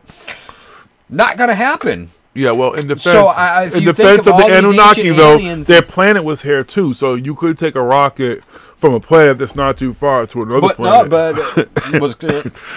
We're struggling with rockets. We use the rockets to get out of the atmosphere, and then we float for years to get to Mars. The rockets aren't on boosting us to fucking... Once we get up there, we're using space and gravity and fucking flows and air. It's just... fucking getting there, we slingshot ourselves out with gravity and stuff like that to fucking get to Mars, and then they'll use some little retro boosters and land where the fuck they want to land and stuff like that. Because and it's slow as fuck. Now these fucking aliens are supposed to be transporting monatomic gold back and forth between their planets and everything with space rockets. But here's the thing too, they don't want to believe that, and I don't know how, I believe we went to the moon, I don't know, but they don't want to believe that we're capable of going to the moon, but they're willing to believe that some aliens came here on some bullshit-ass rockets. Fucking bullshit-ass rockets that they say we're not capable of going to the moon. But if you listen and you read the description of Von Daniken, Childress, all these ancient astronaut theories, fucking descriptions of all these Mayans. Look at this guy. He's riding Pakal's rocket and stuff. Look at him. That looks like flames coming out of there. A rocket with flames, and you're going to fucking shoot to where? You might make it to the fucking moon. You ain't zipping all over the fucking galaxy in a fucking rocket. Especially the dude's fucking half naked. He's wearing a fucking little leaf fucking string fucking thong on. You know what it is? Old boy was a showman. He probably did build a rocket. And probably took it up a little bit.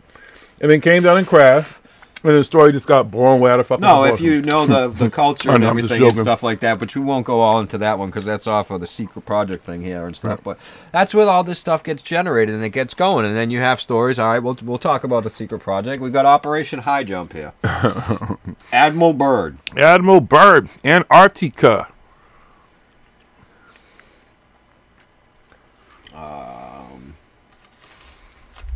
Shoot, I gotta find it now. Give him a second. I best posted the whole thing. So I can give you the gist of it, and then I can go and read what it actually says here in a second. But people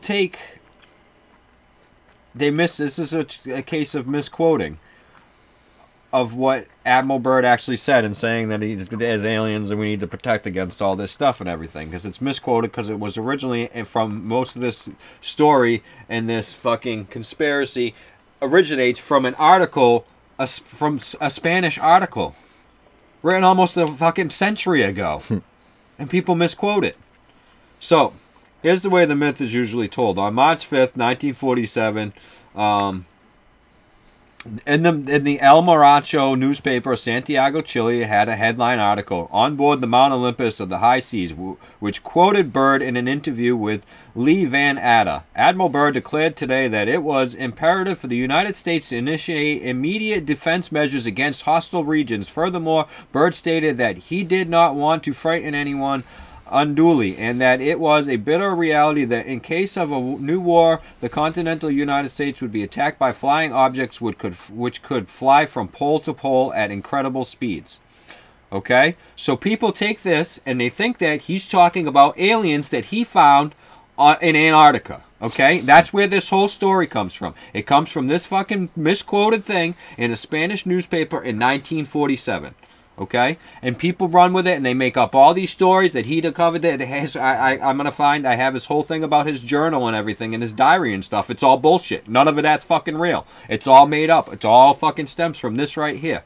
It all comes from this misquoted thing. This quotation is based on a deliberately manipulated mistranslation of what Byrd really said. Here is the text of the interview in the original Spanish and an accurate English translation. One can see how misleading the above manipulative translation really is. Designed to have Byrd talking about advanced flight technology when he said nothing of the sort. Anyone who could read Spanish can verify this. Okay, I can't read Spanish, so I'm not going to read the Spanish version. Here is the accurate English translated version of this. Admiral Richard E. Byrd warned today that the United States should adopt measures of protection against the possibility of an invasion of the country by hostile planes coming from the polar regions.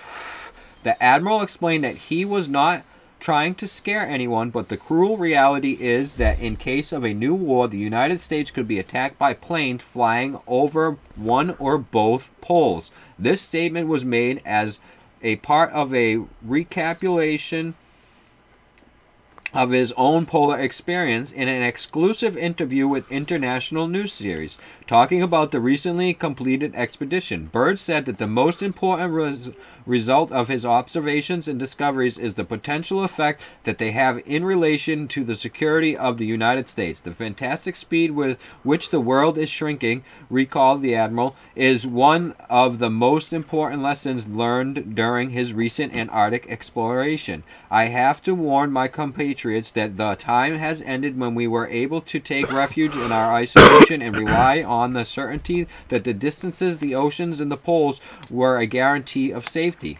And they no longer not.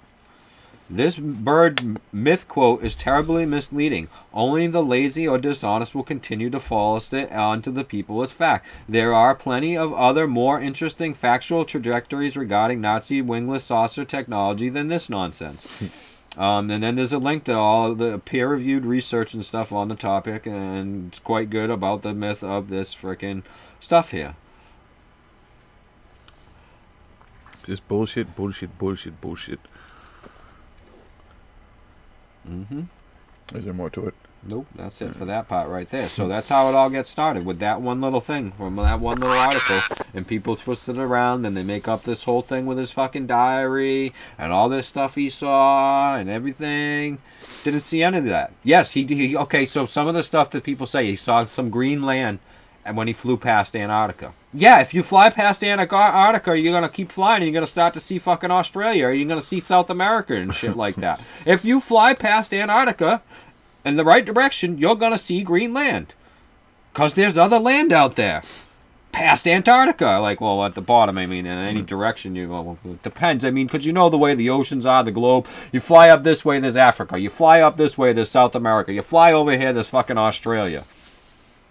So, what people take that and they say, oh, he was in Antarctica and he fucking found a hole in the ground and there's fucking all these things and everything like that. And this whole, again, that's all in a inside the story. earth. That's from a storybook about Admiral Byrd's journeys that people say they read in his diary.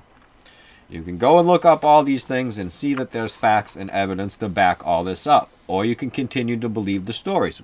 Either way is fine. I got a crazy, wild imagination, too. I like to believe wild, crazy fucking shit, too. That it's possible. I don't believe that it's real. I just believe this stuff is possible. Dude, it's a cover-up for the wall. Highly plausible. It's a cover-up for the wall that protects us They from may have the buzzed flat by Earth. here through the solar system at some point. Maybe even fucking decided to stop and land and get some water or something while they were here. Who the fuck knows? And then took off again. But we have no actual evidence of this stuff. And there's no evidence that there's a big hole that goes inside the old Earth with the sun inside of it and dinosaurs and aliens and all this type of shit and beings, tall whites or whatever the fuck else was written about his supposed encounter in Middle Earth, pretty much. So, Operation High Jump. Sorry, folks. Nope. Headshot. Hey, Sinner. Airstrike standing by. I'm sure you remember that, sir. And we're not trying to burst anybody's bubble. We're just trying to get to the facts that there's a lot of this stuff is just taken. And when I first heard the story and it sounded really good and everything, it was cool. Okay, maybe there is something inside of Earth. That still doesn't mean that there might not be something inside of it. It just means that this particular story is not worth wasting your time on and continue to think that this dude found some crazy shit out there that he just didn't. You're more likely to believe, too, than that's where the wall is, that, you know, the flat Earth stops and everything, and that they have the military. What he really was saying was they had to go out there and protect it. And all the countries' militaries had to get together so that people couldn't find the wall that proves that there's a flat Earth. That's really what went on over there, so you know. And here's another thing that we have on that. Actually, I'll go back to this one over here. Let me go back to that. Kind of related to that. When did I do it? Where the fuck is it? Let me find it here again. Oh, yeah. Secret Nazi pyramids found in Antarctica. Nope, that's fucking... It's a mountain peak. That's the Nunatak mountain peak. Okay? So... Oh, wait, that's not the one that I wanted, but... Anyway, oh, here it is. Alright. So the Antarctic Treaty System, which this has to go with Admiral Byrd, and that's when people said they came up with the treaty, and nobody could go there, so nobody can find the whole of Middle Earth and everything like that. They have this whole Antarctic Treaty System. It regulates international relations with respect to Antarctica. The full text and the treaty is available for everyone to read and look at online or at your public libraries or wherever they keep all these documents and stuff like that. Flat Earthers and other truthers and conspiracy people claim that the Antarctic Treaty prohibits people from entering Antarctica, and that Antarctica is guarded by military to prevent our arrival. They are wrong. The Antarctic Treaty is not a secret. There is no ban to go in Antarctica, and there is no special force to prevent us from coming. If you want to go to Antarctica, you have the money and the means and the capability to go to Antarctica. You can go to Antarctica. I'll go with you. Anytime you want to go. We'll go. Anytime. And you can go anywhere on Antarctica that you are capable of getting to. Nobody is going to stop you at all. The only thing that stops people from going to Antarctica is fucking freezing and the money and time. Okay? But if you have the money and you have the time, I got the time, and I don't mind the cold, I just need the money. Somebody want to give me the money? We can go to Antarctica. We can check the whole place out and see if all this shit is real. All that stuff that's in. You can go and read the treaty. You can go and read what it says. It's just protecting Antarctica. All the countries, and they all signed this country to help protect Antarctica from anything bad happening. If it melts, anything, we don't want anything to happen. We don't want any other countries going and trying to invade, making bases, doing whatever. They do research there and stuff, just like in the North Pole. There's treaties and stuff about the North Pole too. You know, technically in the North Pole, part of the North Pole, and some of it's Canada and everything like that. But it's still, there's still things in place where everybody's involved. And you can go and read this stuff. A lot of this stuff is all online. You can go and read it all. You can go and see this stuff. You can go to Antarctica. You can go and see if there's an ice wall. You can go and see if there's holes to Middle Earth or if there's pyramids and stuff. I'm just waiting for all these people, because some of these people that talk this stuff, they got some money. They got money. They got loot. They got money. I'm not talking about the celebrities either. I'm talking about some of these other people out there, some of these other people, some of these people writing these books about this stuff. and things like that. Stop putting your money where your mouth is. Yeah, you fly to Egypt. That's fucking easy. Yeah, we know there's pyramids there.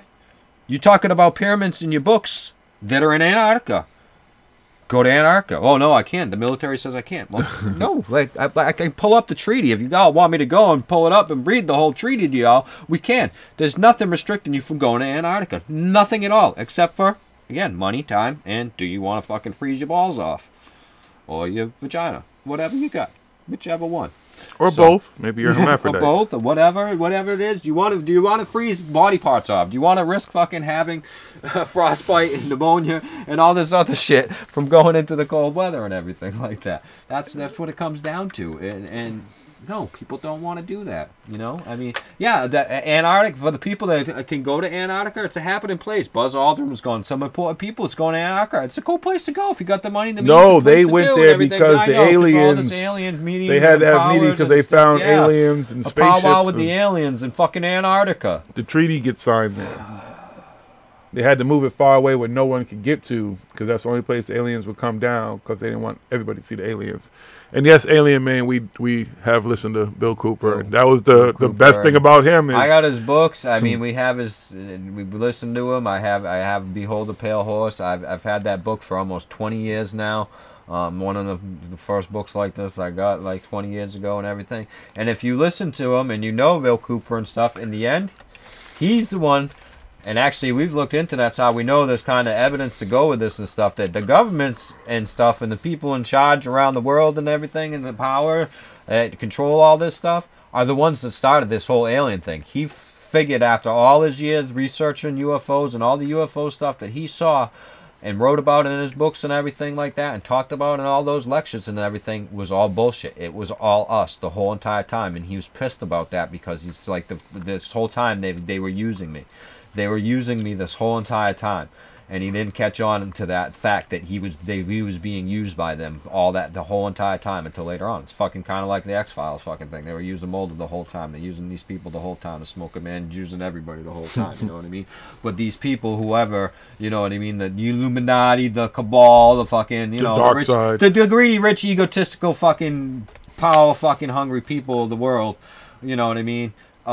Yeah, it's all disinfo. It's all just disinfo. It's all to get people to. It's all to pacify people and stuff, and get people to believe in these aliens and stuff like that. We're gonna need the government to save us. Oh no, we're gonna need these new aliens to save us from the bad aliens and stuff. We gotta come together and do that, and everybody just sit back and let everybody else take care of us. The government needs to have a space force to protect us and everything like that. Here's our money, do it. We'll just do whatever you say. Protect us from the bad people and stuff. It all got started.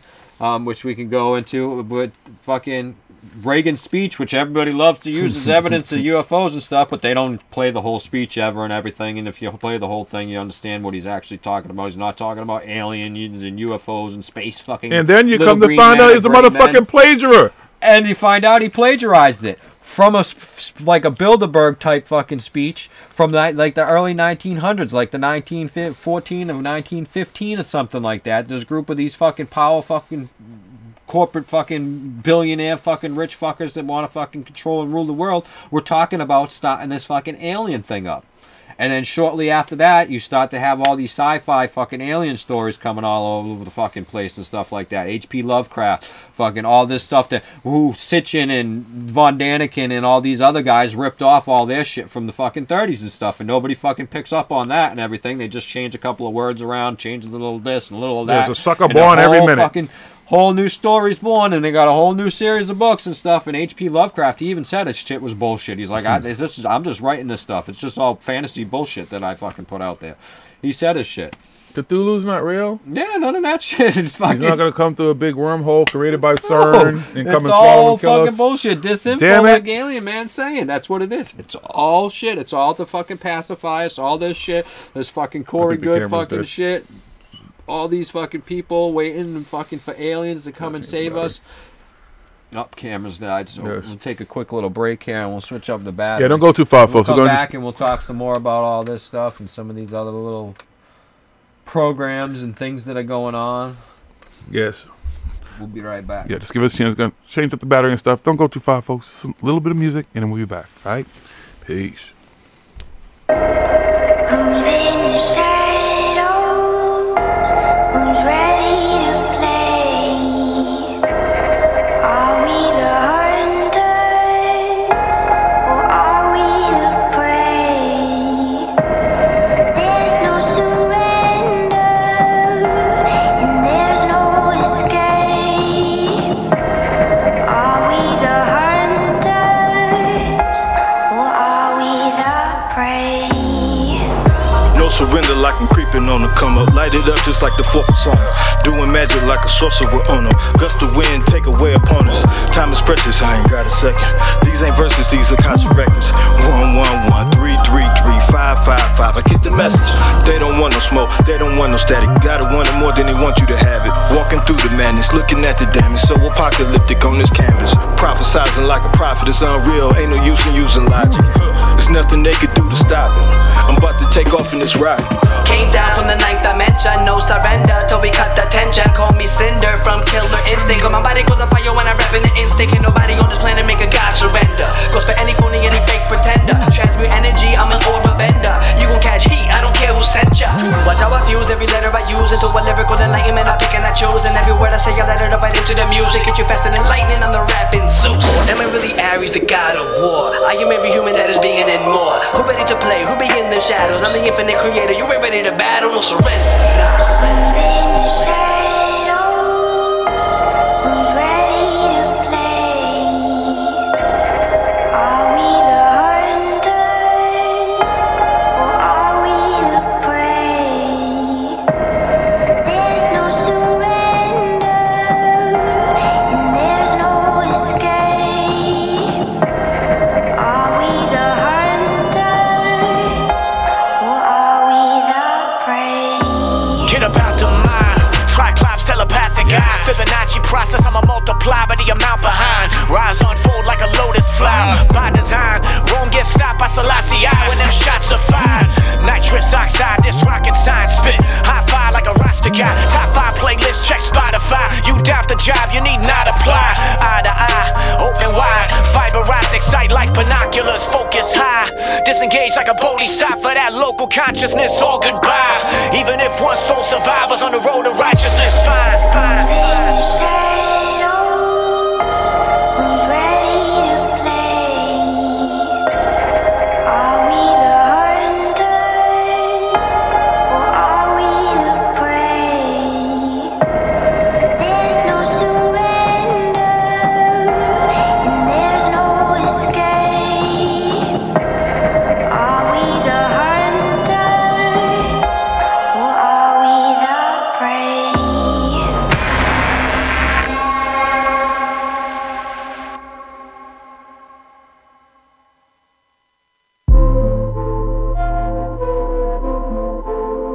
Arrived here via an Rosen Bridge, distributing knowledge to the village.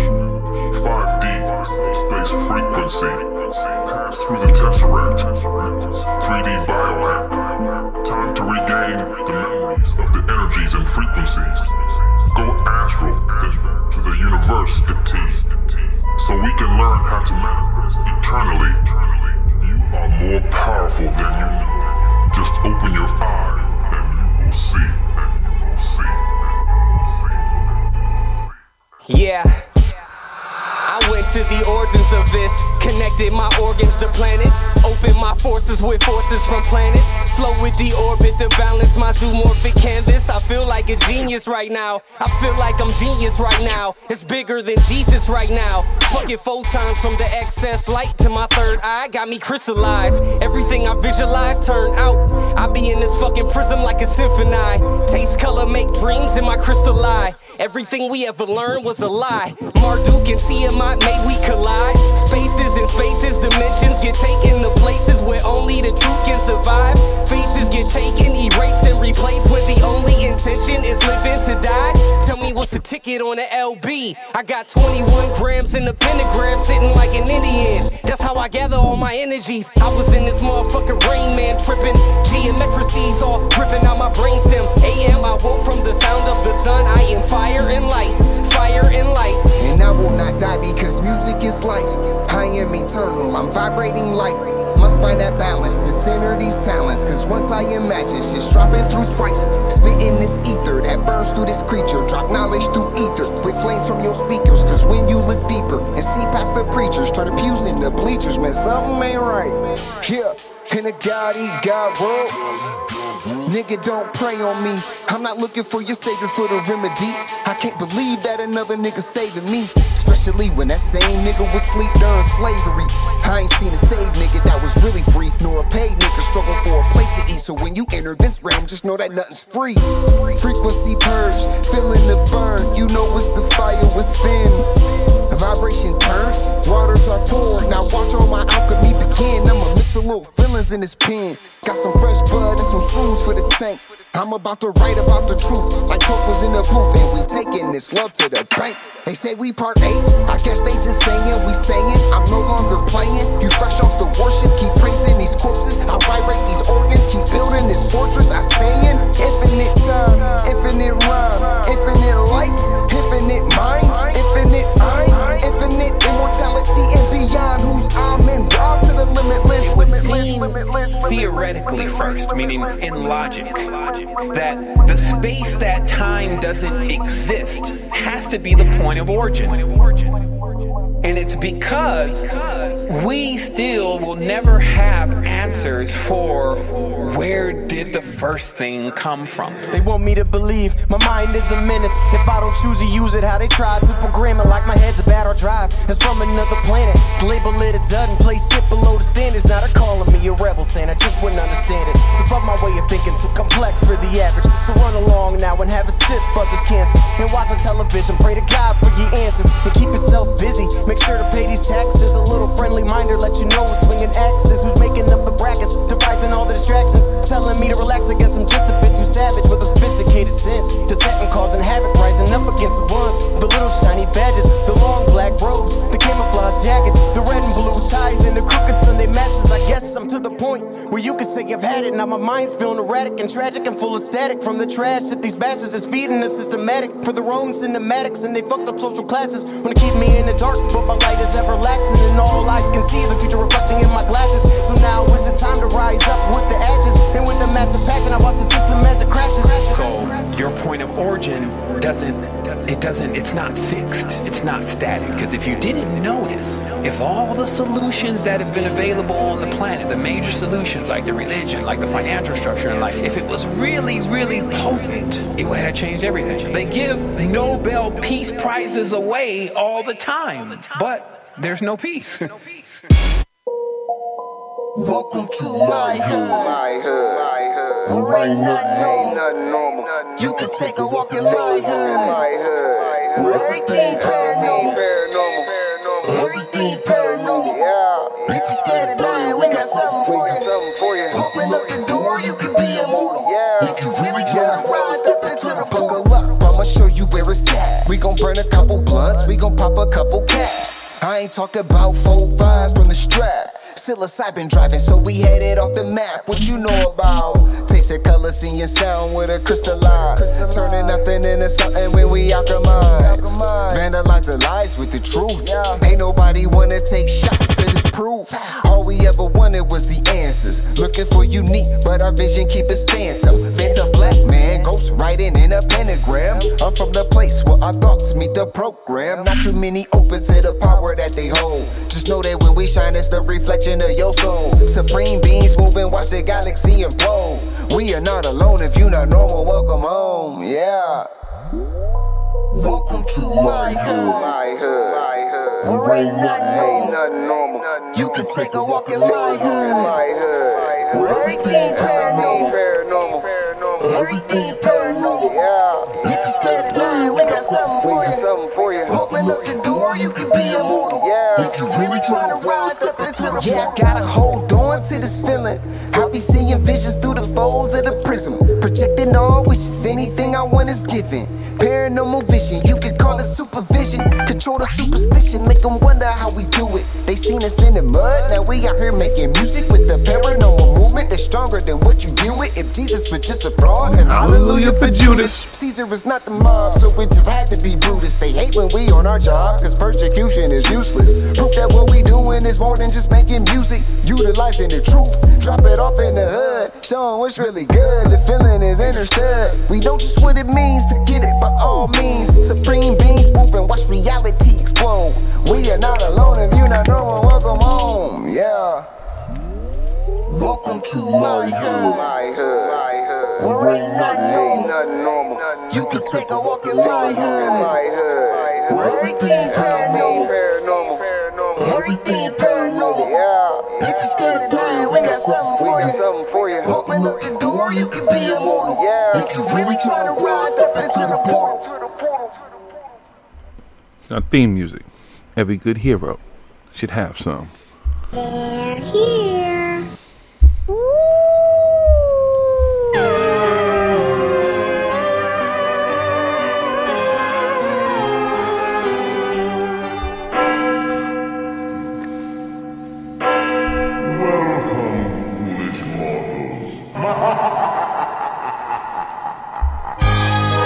Are y'all ready to jump on the crazy train again? Take this insane ride that we call ParanormalHooD Live Radio. Are you excited? Are you ready? What's up, folks? It's me, Jiggy. He forgot he's smoking, but it's okay. I'm smoking. He's reading something. I'm reading, rolling blunts and shit. Yes. We're back. Still have another hour to rock out with you. And we're talking about top secret, super secret programs, conspiracy theories. They all kind of go hand in hand to you. There's a lot of shit out there, man. I mean, we just literally can scratch the surface. You could take this topic and we could probably do this topic for months. And literally there's this, you know, project on top of real project, on top of fake project, on supposed projects, on stuff that's not declassified, stuff that we still don't know that exists and stuff. So this is the other thing with these things. It's military projects, government projects and stuff. Some of them are our military, Russian military, whatever.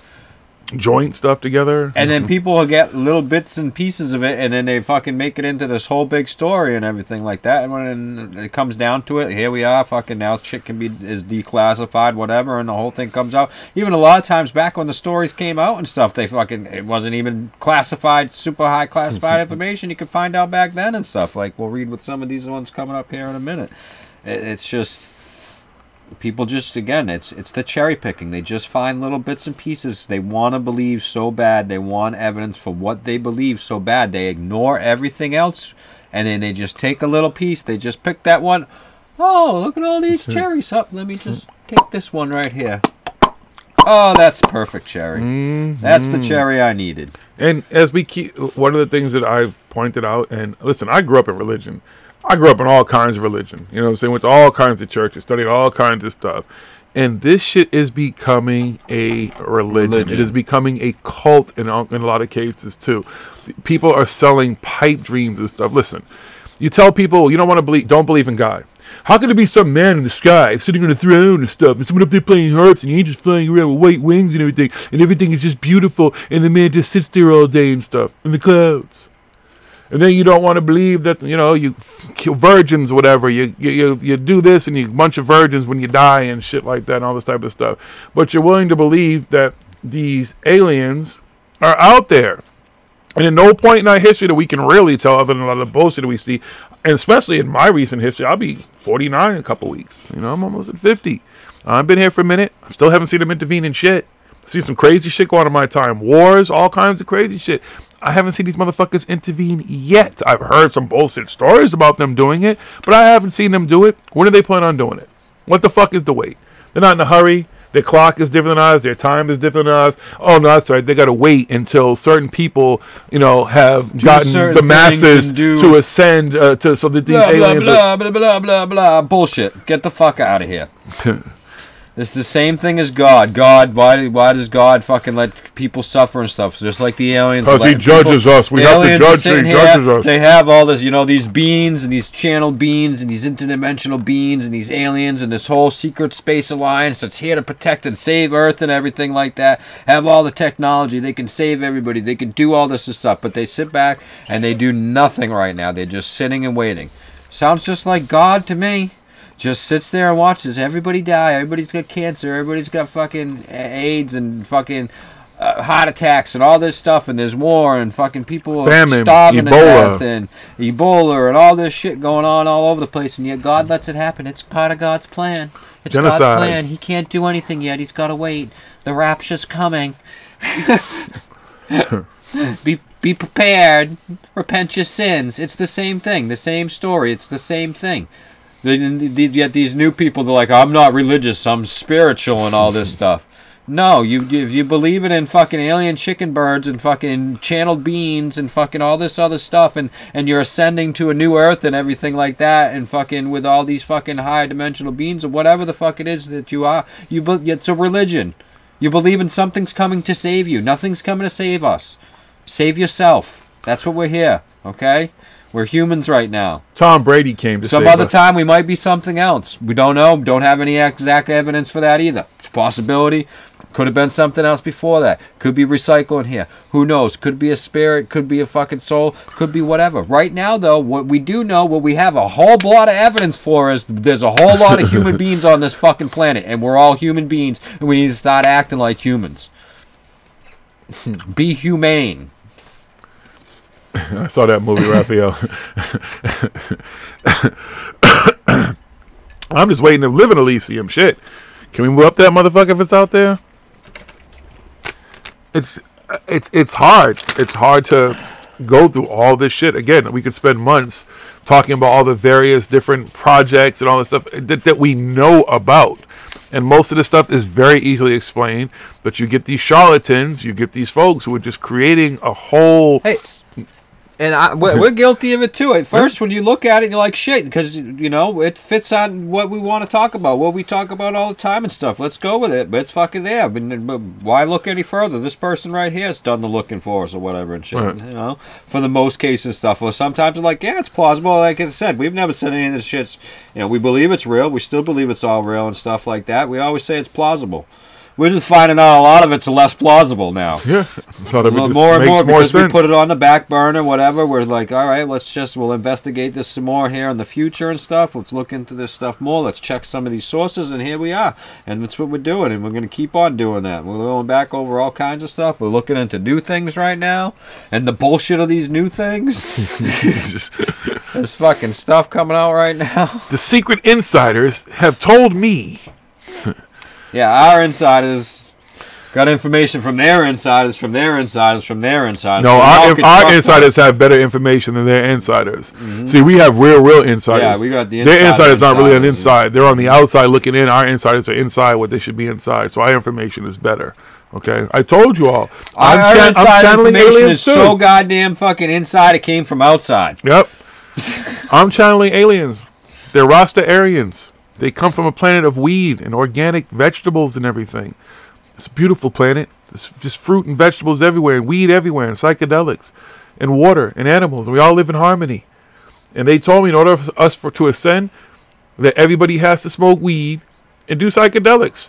And then once everybody does that and shows the fuck out, then we can go to Rosteria. That's the name of their planet. They're gonna come get us too, and they got a big ass ship, and it's not a rocket ship either. It's a real spaceship, and it will fit all of us. Like, it can literally fit. Like, their ship is so big, it doesn't even look that big either. But it's like inside the space is unlimited, so they can take all human beings to their planet, and then we can all still continue to get high and stuff like that. Unless people want to stay here, because they can stay here, they want to, but you can go there. Okay, so I've been channeling those beings.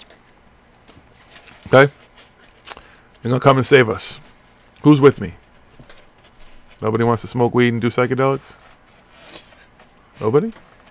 Ah, fuck y'all then. I'll go by myself. You don't want to do anything? You not going to Rastaria with me? Oh, man. Corey Good said your Rastarians are evil, man. I'm going with the blue chicken guys over here. Right. The blue... Yeah, I was trying to channel some shit, and I listened to these blue chicken dudes like, watch out for those Rastarians, man. So yeah, fuck you and your Rastarians, man. Blue chickens, man. It's all division. It's all psyops. It's all fucking bullshit, dude. Bunch of fucking... Of course I'd be down to go fucking smoke weed and fucking do psychedelics with some aliens and shit. Woohoo! I was waiting for the cool aliens to show up. It's fucking, you know what I mean? Yeah, hey, I still believe. I'm just looking for the evidence. I want to fucking believe, you know? I want to know. I don't want to believe because I do believe. That whole I want to believe, I do believe. I want to know now.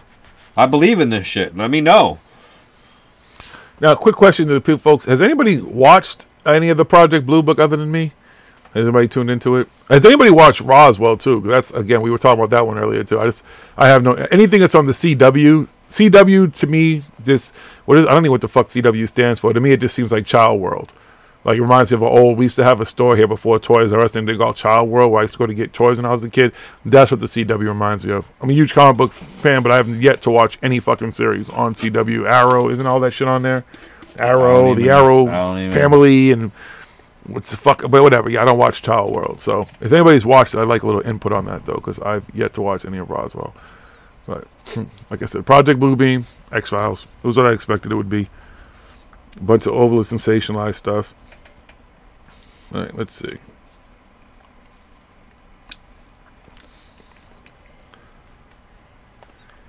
Come on. Give me a second to load here.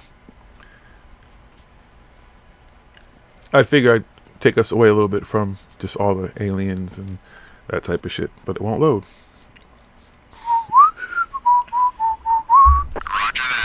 Airstrike standing by. This shit will not fucking load. But no one's... Y'all can't even just say no. Like, y'all just, like, if I ask a question... I already said Arrow's dope. I said so. There it is. Arrow's dope. I think the CW used to be the WB. The WB. Yeah, it used to be the Dancing with Frog. With the racist ass frog? Yeah. When Warner Brothers had a channel, and now it's CW, but I don't know what CW is. I don't know what CW is. I forgot what it is. I don't know. Anyway, so here, we'll go with this one because yours isn't loaded up. So we'll go back with we're going on the Roswell. This is about fucking Project Mobile. The 1947 high-altitude balloon crash landed in Roswell, New Mexico. The aliens never left. Nope, they didn't. Despite its persistence in pop culture, extraterrestrial life owes more to the imagination than reality. Let's start closer to the beginning. On June 14th, 1947, a rancher named W.W. Mac Brazel and his son Vernon were driving across their ranch land some 80 miles northwest of Roswell when they encountered something they'd never seen before. It was, in Brazel's words, a large area of bright wreckage made up of rubber strips, tin foil, and rather tough paper and sticks. The metallic-looking lightweight fabric was scattered, shredded across the gravel and sagebrush of the New Mexico desert. Hold on, I don't really like this one.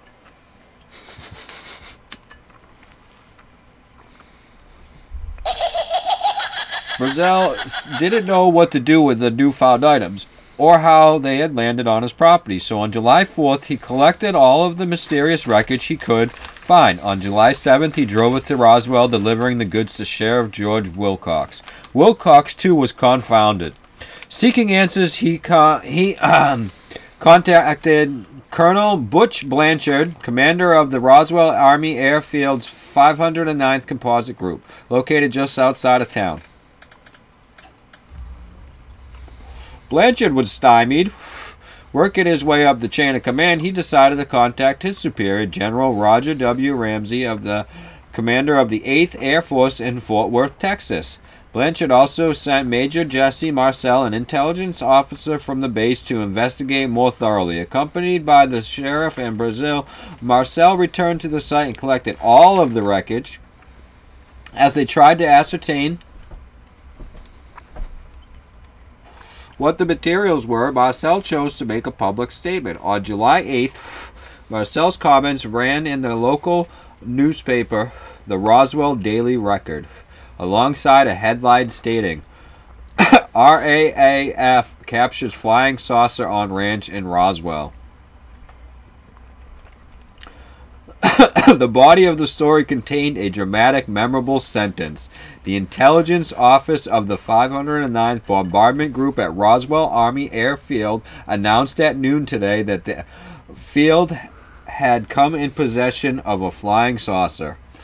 So apparently it was better from the Air Force's perspective that there was a crashed alien spacecraft out there than to tell the truth, says Roger Lemus, the recently retired curator of the space history at the Smithsonian Air National Space Museum in Washington, D.C.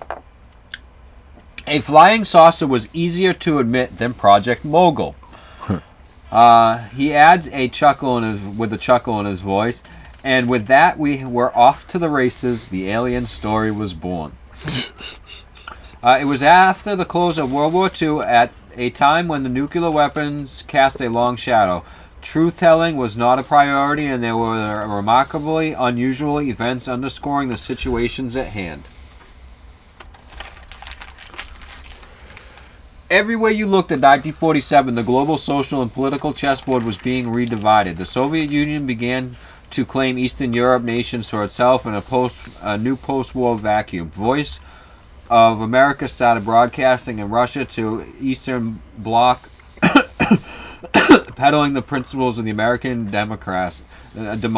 The U.S. sent V-2 rockets carrying payloads of corn seed and fruit flies into outer space. The Bulletin Atomic Scientists set to the doomsday clock ticking, and the Marshall Plan was in the making to rebuild the war-torn Europe. Small wonder that in the heat of the summer that year, flying saucers became all the rage.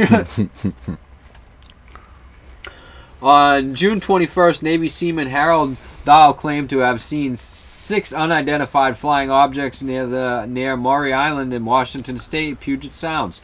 The next morning, Dahl said that he was sought out and debriefed by Men in Black. 3 days after Dahl's sighting, an amateur pilot named Kenneth Arnold said that he had spotted a flying saucer in the sky by Mount Rainier, Washington. UFOs aren't unusual, Lana says. They are simply unidentified things you see in the sky. We've all probably seen them, and if you look long enough, you'll probably eventually figure out what it is you're looking at. It's not extraterrestrials. By the end of 1947, mass hysteria had seized the globe's mindset, with more than 300 alleged flying saucer sightings in the last 6 months of the year alone. Not that there were ever any credible evidence to support any of these sightings, he adds. By early July 1947, Brazil had heard tales of flying saucers in the Pacific Northwest. These sightings spurred him to show his discovery to the authorities, but just one day after the Air Force announced it had come in possession of a flying saucer, Roswell's morning newspaper debunked the story. A published statement from the War Department in Washington claimed that the debris collected from the Brazil ranch was the remains of a weather balloon, and the Roswell Dispatch morning headline. Army debunks Roswell flying disc as world simmers with excitement. Set the tale to rest on July 9th. But we need to back it up here, says Lannis. What was really going on was something called Project Mogul. In this classified program, the U.S. government launched high-altitude balloons into the ionosphere, hoping to monitor Russian nuclear tests that were happening at the time. The Russians wouldn't get a nuclear weapon until 1949, though. But we didn't know that in 1947. And Landis adds that to the new horrifying, powerful weapon and the changing geopolitical landscape, it was a time of paranoia. Still, if the rumor extraterrestrial visitors had been put to rest by the government, it didn't die as easily in the public mind. But that was it, really. The debate was over. It was to the end of the speculation. According to the government, the matter was closed. The debris was from a weather balloon. Of course, though, that wasn't the end. There would be a 1948 report from the government about what was now being called the Roswell incident. In 1950, Frank Scully, a reporter from Variety, wrote Behind the Flying Saucers, a book that detailed an alien encounter from the Pacific Northwest to the towns of Aztec and Farmington, New Mexico. Second. Where aliens were now said to be landing their aircrafts in people's backyards. Pull up!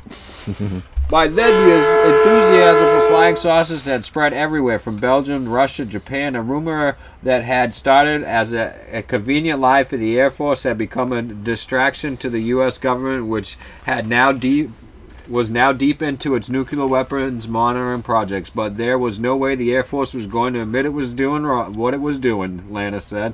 Project Mobile was conducted out of Washington, D.C. and the Los Alamos National Laboratory in New Mexico, with some high-altitude balloons launches taking place in the high desert near the state's border with Texas. Typically, the Project Mobile balloon sent into the high-altitude stretched 657 feet from tip to tail.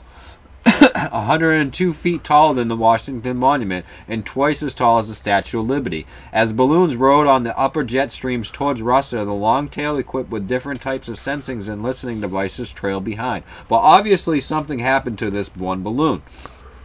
It came back to Earth and probably was spread across a wide area. Although much of the documentation about Project Mobile has now been declassified, Landis said the civilian access to information failed to stop the lure of extraterrestrial life from spreading. Because the government was now in a frenzy of nuclear testing, both in the South Pacific and later at the Nevada test sites, the hermetic silence around classified government programs left a certain segment of citizens suspicious. The UFO sightings continued. That's when we get to the late 70s and early 80s, and that period saw a real spike in extraterrestrial interest from movies to books and other things. Movies such as Star Wars, Close Encounters of the Third Kind, E.T., plus dozens of books, lunchboxes, all the fucking goodies. By that time, people's imaginations had gotten the best of them. Suddenly, there was rumors of regular extraterrestrial life on Earth. Not to mention crashed spaceships. There were now stories of 2 alien ships crashing in New Mexico in June 1947, scattering their contents of tiny green crewmen across the landscape. Before long, any secret government property, from nuclear sites to engineering locations, was suspected to house deceased or imprisoned aliens. And that is where the story was born for that. So that's what Project Mogul was, and that's why people, were thinking this stuff. And it's all declassified documents and stuff. Anybody who wants Freedom of Information Act, you can go and get all this information and you can read it for yourself. Sure, there's names and stuff redacted or whatever. For the basic part, that's what it's going to go back to. You can even go and research and look at these things in the newspapers and stuff like that. The Air Force was like, sure, we're going to go with the spacecraft because we don't want to disclose our fucking project because Russia might hear about it. But the Army's like, nope, it's Project Mobile. These assholes are sending up fucking weather balloons. Calm the fuck down, people. Because the Army's like, yo, you're starting a fucking public scare over here and shit. You know what I mean? And it's all there. All documented. But the story's been out of control, wild and crazy. And from that, we get everything we have now. Or more. The poor guys that were up there, coming down, high altitude, hitting their heads and shit, swallowing their heads, looking like aliens. And if you look too, there's a woman recently, and this is a real thing online, I don't know what medication, she did something, and her head swelled, like she doesn't even look like a real person. And she looks like a fucking alien, because her eyes are mad small, because her head is fucking 10 times its normal fucking size. It is possible, folks. It does happen. All kinds of stuff happens all the time. And from that, it just spun out of control. And people just create more and more stories and backstories, and they always go back to that. That's the go-to story. Well, it began back then, and blah, blah, blah. Uri Geller, all these people who they've declassified the projects that those people are part of. Yes, the government has tried paranormal stuff.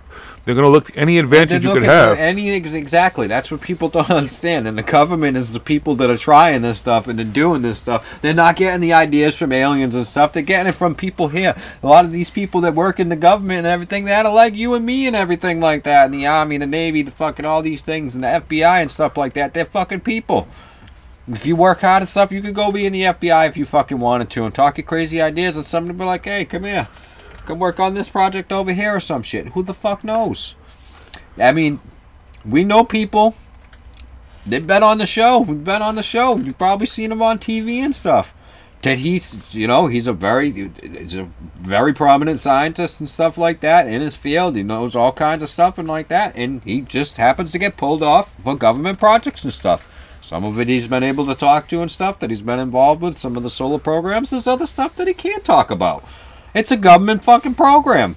Yeah, we should know everything they're doing, but if we know everything they're doing, then I guess the bad guys know everything they're doing and stuff. So I don't believe in that whole line of all that stuff because the war and fighting doesn't bring peace and everything like that. And who's got the bigger gun and who's got the smaller gun and the winner and the losers and stuff like that. And fucking the bigger dick fucking race is fucking all bullshit to me anyway. It's you got a peace for peace. You don't fight for peace. So. But I get the whole premise and the thought behind it and stuff. We don't want them to know what we have. They don't want us to know what they have and stuff. So not everybody can know. So some stuff's got to be secret. But eventually we find out. It takes some time, but we always find out. In the end, and it's never fucking aliens. Not yet, anyway. I'm still waiting. Not that we know there of. Might be. There might be some. It might be. There's possibility. It's probable. Not saying it's not possible. There could be some aliens out there already. Just like to see some evidence, that's all. Just not a whole bunch of bullshit and crazy stories and sci-fi movies and stuff. Some of these people would be great. So I mean, they're literally just writing sci-fi. They have people fucking drawing illustrations and adding color and making it all modern and CGI and stuff, and it looks like you're watching a sci-fi movie. And with all this stuff, again, this Project Mogul and all this stuff, the only thing that's happened over the years is that people keep talking about, oh yeah, there's more people coming out from back then who are willing to talk now because they're getting older and they're dying. Yeah, no, what really happened was the truth came out as to everything that was going on. That's the information that's been discerned all these years. But again, if your research consists at looking at the top of it, it's like the water. Senna said something earlier about the ocean. It's like the ocean. If you're looking at the top of the water, you have no idea what's down there. And here's the other thing with it. If you're only looking at the water that's right in front of you that you want to look at, that you're looking at, like let's just say we're talking about, a lot of stuff has to do with aliens. If you believe in aliens and you're looking for proof of aliens and that's all you're looking at is stuff that says and proves there's aliens or that people think is proof of aliens, and you're not looking at the other stuff that says this isn't aliens at all, and you're just putting that off, oh, that's them trying to hide stuff, I'm just going to go with this right here, then you're not really investigating, you're not really researching, you're not really taking all accounts of everything that's happening, all the facts of the situation. You're only cherry picking one little instance of what's going on. And in most cases, regurgitating the same old story that's been told. Again, like I said, all this alien stuff, all these alien stories about all these different things, the fucking Hollow Earth theories and Anunnakis and Nephilims and stuff like that, is all been regurgitated stuff. Yes, it mentions Nephilim in the Bible, but not the Nephilim in the way that people talk about them and everything like that. Again, if you put the context of Nephilim as aliens and everything, and you go and read the Bible and thinking of that, the Bible parts where it talks about the Nephilim doesn't make any sense at all. It makes no sense at all. None at all. When you put them in there as aliens. But if you put them in there as what they are, as angels and stuff, and what these people interpret them to be and stuff, the story makes sense and stuff, and they're not real. If you read the story, it's not talking about them as being real things. So, but people twist it around, they misconstrue, and they like, oh, but in this fucking text that they don't use in the Bible and whatever, and no, it's not like that. There's no evidence, there's no proof of that. But anyway, the DMT aliens are real, alien man. Those are real. They're real. That we can prove that though. Here's the thing with that, we can prove that to people. alien. That's a proof that we can show people, that we can show that the stuff on psychedelics is real. When you smoke, when you vape DMT, and you vape enough of it, and you blast off, you will meet some fucking DMT aliens. That stuff we can prove, and I can prove that to anybody. We have outside, that's evidence, because it's replicatable. Anybody who does that is going to see that. So that's proof. Right, that right there. Now, whether they're actually aliens and what we're actually seeing, because I don't know if you've seen the study about I haven't read it and gone into the whole thing about it. What they're saying, they found why we hallucinate the way we do when we're on psychedelics, especially LSD or whatever and stuff like that. But why everybody collectively sees the same thing, especially with DMT. I've seen the DMT aliens, though, not just on DMT. I've seen them on mushrooms, on high doses of mushrooms. So other psychedelics you can too, but on other psychedelics it's not as replicatable as with DMT. So so replicatable experiences is facts and evidence that we can say, yes, that is, boom, up there. So, but as far as this other stuff, it's regurgitated stories from the early 1900s, 1920s, 1930s. Again, H.P. Lovecraft, fucking Helena Blavatsky and stuff, where the channeling thing started, and the stories and Anunnakis and stuff. And then it goes along to the late 60s and the early 70s, and you start to get Sitchin coming along into this, and Von Daniken. And then you go up ahead a little bit more, and the story changes a little bit more when you got fucking Childress coming into it and stuff, and these other people, and you know, you get fucking Corey Good and David Wilcock and these other fuckers out there and everything. And the story's the same story. It just keeps changing, and they just change a few little things and names and here and there, or they keep some parts of it and they change other things, and it's the same thing regurgitated over and over and over again. They find new things that they cherry pick, and they're like, well, we can fit this into the story right here. It fits. It's like they're making their own fucking puzzle. They're like, well, we need a puzzle piece for right here. It's this shape right here. Well, this kind of fits. We'll just cut around and there we go. That fit. Hit it with a hammer. Make it. Tape it in there. All right.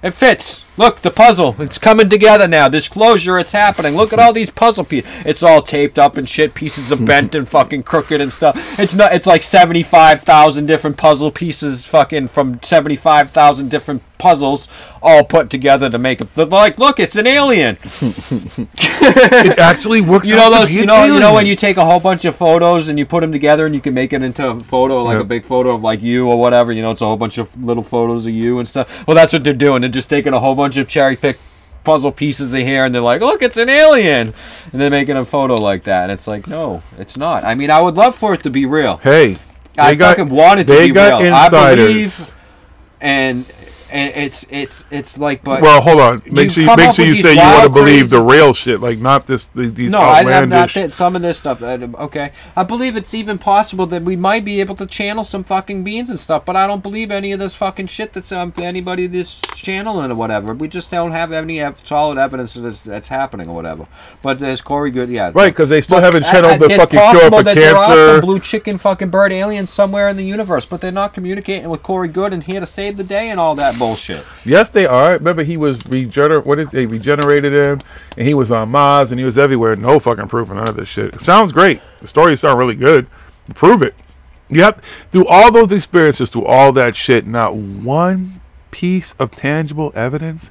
Nothing. You went through all that. Nothing. It's just all stories. There's no pictures. There's no fucking little pieces. Oh, I came back. I got my uniforms. But hold on. But wait. Anything. You know, but they're always on the run. Someone's always after them. They catch a cold. It's a conspiracy. All this type of shit. No proof. And people are hanging on every word. Oh, how can we help? What do we need to do? Buy my book. Donate. Corey's in good. David's always like, Corey needs the help. He needs to. We got to help him out. Go to his Patreon. Do this. Do that. Yeah, pay his rent for him, so he can keep on fucking talking bullshit. It's all bullshit. People are hanging all over this world, all this fucking shit about all these things, all these government projects. Look at this is declassified Nazi shit. No, it's not. It's bullshit. Like the Nazi bell. Bullshit. It's bullshit. I think I posted up on Instagram. Fucking some crazy crackpot Polish fucking dude made it all up. There's no fucking proof of it. The fucking guy, he said he fucking looked at these documents and stuff. Didn't fucking work in any of the stuff that he said he worked in or anything like that. Because again, the Germans are very, very meticulous. Even the fucking methed out fucking Nazi fucking Germans. Germans were very meticulous record keepers. They kept records of all kinds of shit. Why didn't they keep records of this stuff? Because it was super secret stuff, man. It was top all the secret. other super secret. We know about all these super secret guns and stuff that Hitler was fucking built. He had this giant fucking gun, dude. Built this big, huge, the longest gun barrel in the fucking world. Holds a record and shit, but they never were able to fire or whatever. This fucking, all kinds of weapons that he was working on. Yeah, he was working on balloon type fucking things flying, aircrafts and stuff like that, but there's no Nazi bell. No evidence, actual proof of it, except from a story from some Polish fucking guy. Some actual drunk, there's lots of evidence that he's a drunk and a fucking, you know, not all there and everything. Yeah, until they come back from the moon. And made up all kinds of shit and whatever. Same thing with the Nazis going to fucking Antarctica and stuff. Yes, the Nazis were trying to go all over the place. Same thing with us going there at the time. There's another reason why Admiral Byrd was like, we need to protect and do things, and we need to come up with ways. You know, people can fly around down underneath and come right back up under over here and get us over this way. Or they can fly over the top and they can get us, whatever. I mean, we need to, you know, do something about this. So we have treaties. Antarctica's no, they went up there to go get the aliens and hide out, and then eventually they're going to come back. Mm-hmm. Yeah, the aliens and the fucking pyramids down there. See, like Project Paperclip. Real thing. Another thing. Yeah, they just brought a bunch of fucking scientists over and shit and put them to work. Sinister motherfuckers. Yeah, there was some sinister motherfuckers. They weren't good people. Same sinister fucking crazy shit that they were fucking coming and trying to come up with. Yeah, and Hitler was working on rockets, trying to go to the moon and shit. They brought him over here. Von Braun, all them and shit. Was Hitler alive? Possibly. Yep. Who knows? He could have been alive. Could have been alive for a while. He ain't alive now. Wasn't alive for very long, probably, but we don't know what happened after that paper trail ends right there and stuff. Yeah, History Channel's got a whole big show about it and stuff, but again, it's a History Channel. It's a show. People take that as evidence, but then everything else the TV said is bullshit. Cherry pick it. Cherry pick it. Just like people now on news. Look at the news. The Navy saw UFOs and fly in the Air Force or whatever. They're talking about it all over the news and stuff. Cool, dude, but didn't you just say everything the news is saying is a distraction? The news is a distraction. It's bullshit. It's keeping you away from what's really going on. So if you're talking about aliens and stuff on the news, what the fuck is really going on? But everybody's all like, aliens, aliens. The news is telling the truth now because they're talking about alien spaceships and UFOs. We don't know what it is. All the guy said was, it's not one of ours. I don't know what it is. He didn't say anything about fucking aliens. And he actually said, too, is it possible it's so-and-so, which they bleeped out, which means that they may have some project that he's heard whispers about that. Boom. Exactly. And everybody's all like, it's proof of aliens. They said it on TV. The government's releasing the videos. Disclosure's coming. No, it's not. Still hasn't happened. Not a distraction. If you think that's disclosure coming, that's a distraction. They got you. This PSYOP is working. I'm just saying. Disclosure's been coming forever. Still haven't gotten it, really. Evidence of nothing. Evidence that some shit was seen. And not even a good picture or anything either. Just some radar shit. So, sorry. Just saying.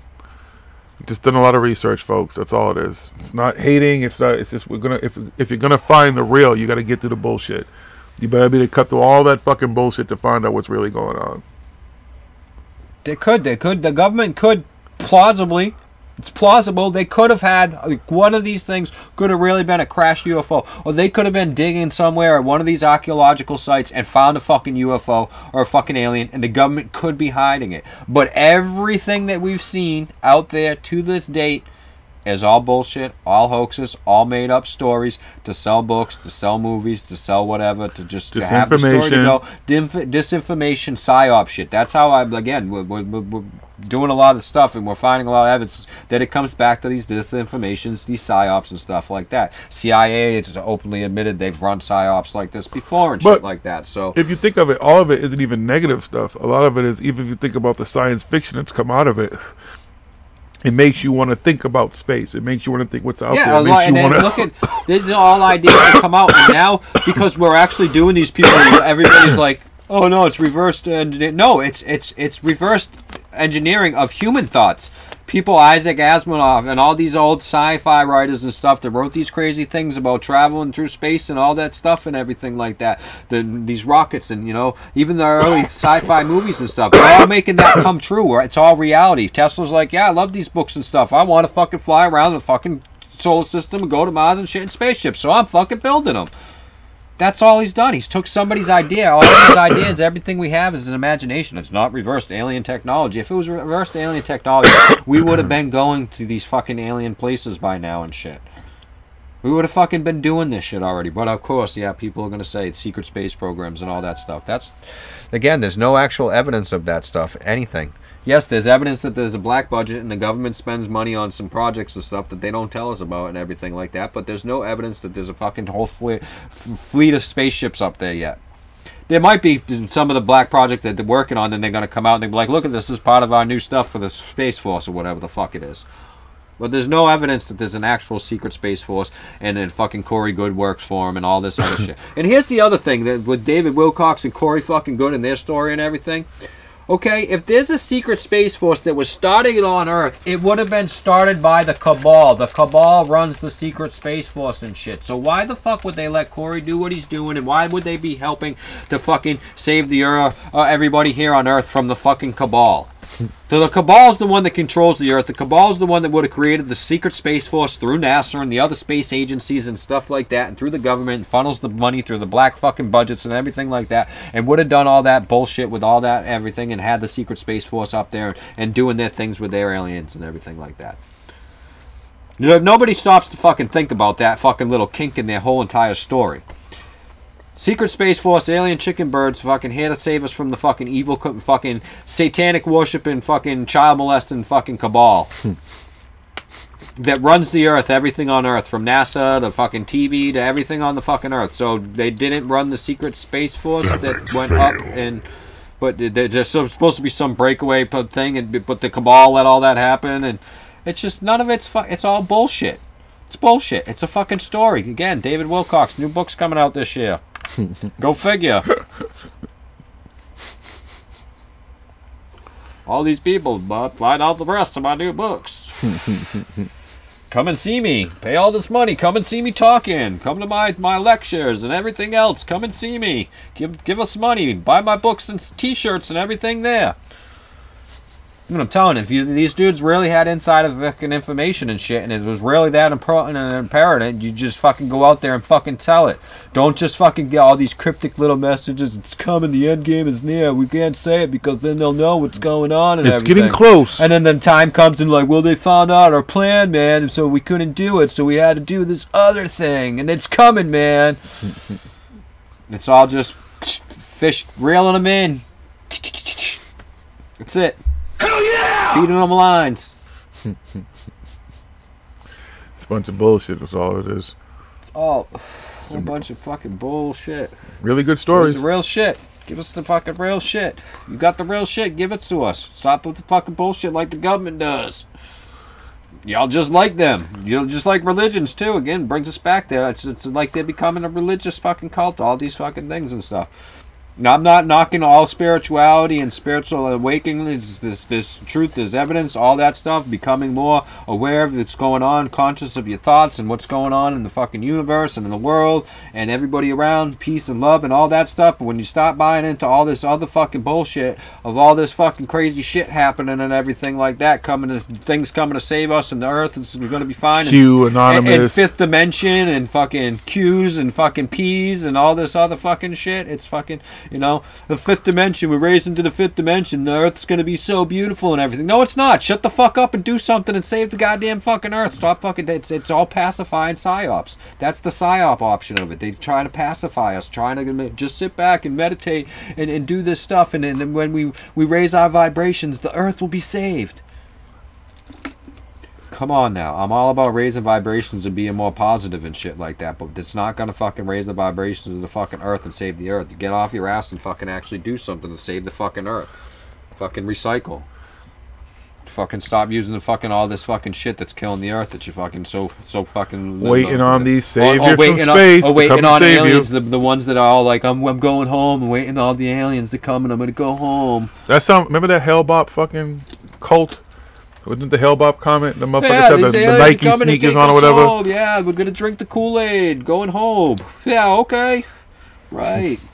That's all it is. It's just pacifying psyops to fucking get everybody to stop. Okay, let me just sit back. I don't have to do anything. Somebody's coming to save me. Oh, save me. I'm just gonna rely on the stuff that I have here for the time being, and I'm gonna be saved. I'm gonna be saved myself.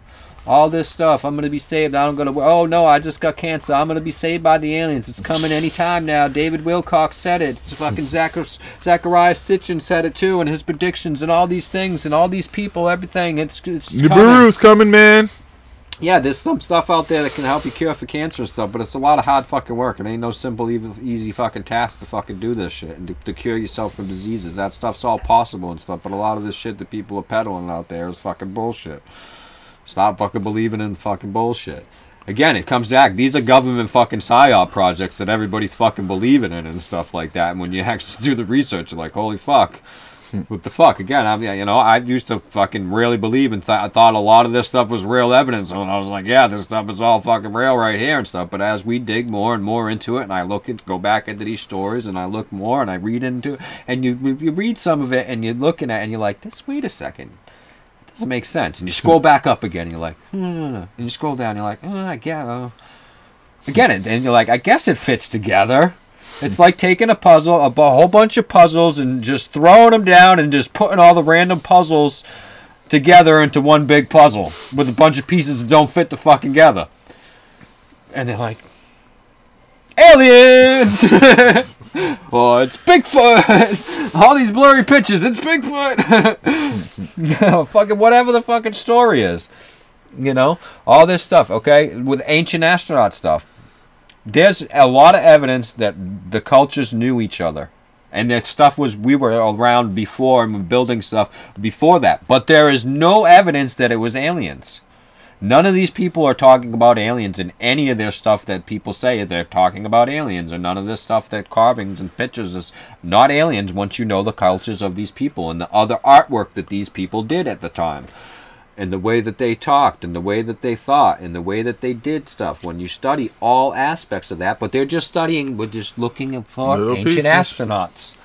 What fits my narrative? What picture kind of looks like something I can do? And what story kind of fits my story? And then you read the stories, none of it adds up. They're not even in the same place, in the same text. I mean, I wonder how many people of these people out there have actually even read all of Sitchin's fucking book. I haven't even read all Sitchin's book. I got to, started to read the third one, and I was like, wait a minute.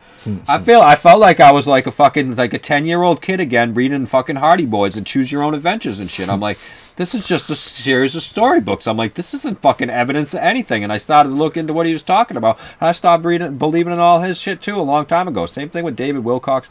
Fucking, most of that shit, I was like, I didn't get I was like, these guys are just fucking catching on. I was like, some of this stuff's got to be real and everything. I'm like, but these guys are just boat riding it. You know what I mean? They're just hopping on the money train. See a boatload of fucking money coming, let me hop on and write a bunch of fucking books and stuff and telling these stories and stuff. But now here I dig further and stuff, it's even worse than that and stuff. When you actually start and learn about these cultures, which I do, and I watch videos and I'm at fucking, languages and stuff, but I try and learn some of it in reading and understanding what it's talking about at least. So I know from that aspect and stuff what this people's culture was. And if you talk to these people, these cultures, to some of them that are now, and you to tell them some of this stuff, they're like, what are you talking? That's not what we mean. That's none of it. You don't ever see people talking about that except the very obscure, the one weird guy in the village who's like, yeah, sure, I'll talk about that stuff with you. You got some money? How much you gonna pay me? Yep. I'll tell you whatever you want to know. And Alien Man, I'll tell you what I know about the Bermuda Triangle. I done been to the Caribbean a lot and flown through that motherfucker and ain't had a problem yet. Knock on wood. It's another area where people pick out. It's a cherry-picked area. Weird, anomalous shit like that happens all over the fucking world. The ocean, the weather, there's shit that happens when people are out there like that. Especially most of that stuff in the stories with the Bermuda Triangle are from before, when radar was just starting out, so things disappeared off radar, didn't go far, there wasn't radar, boats and ships, communication wasn't as good as and stuff as it is now. When's the last time you heard of something disappearing in the Bermuda Triangle? Yeah, it's more likely to disappear in the last 100 fucking years. Nothing. So it's you can't say the Bermuda Triangle is a thing anymore because nothing happens, because now people, okay, we know there's bad weather and stuff, avoid this area and stuff. Oh, I got into some bad weather, I'm going down, this is where I am, and then we go and rescue him or whatever, you know what I mean? Or if something does go down, they know, oh, he was in a storm, got caught up, and the boat went down and stuff. If something does happen, it's not a mystery anymore. All that stuff can be, like, a lot of that stuff is, you know, again, there's areas of the oceans and stuff over in, you know, the Pacific. It's just a thing like that, but they don't call it the Pacific Triangle or whatever.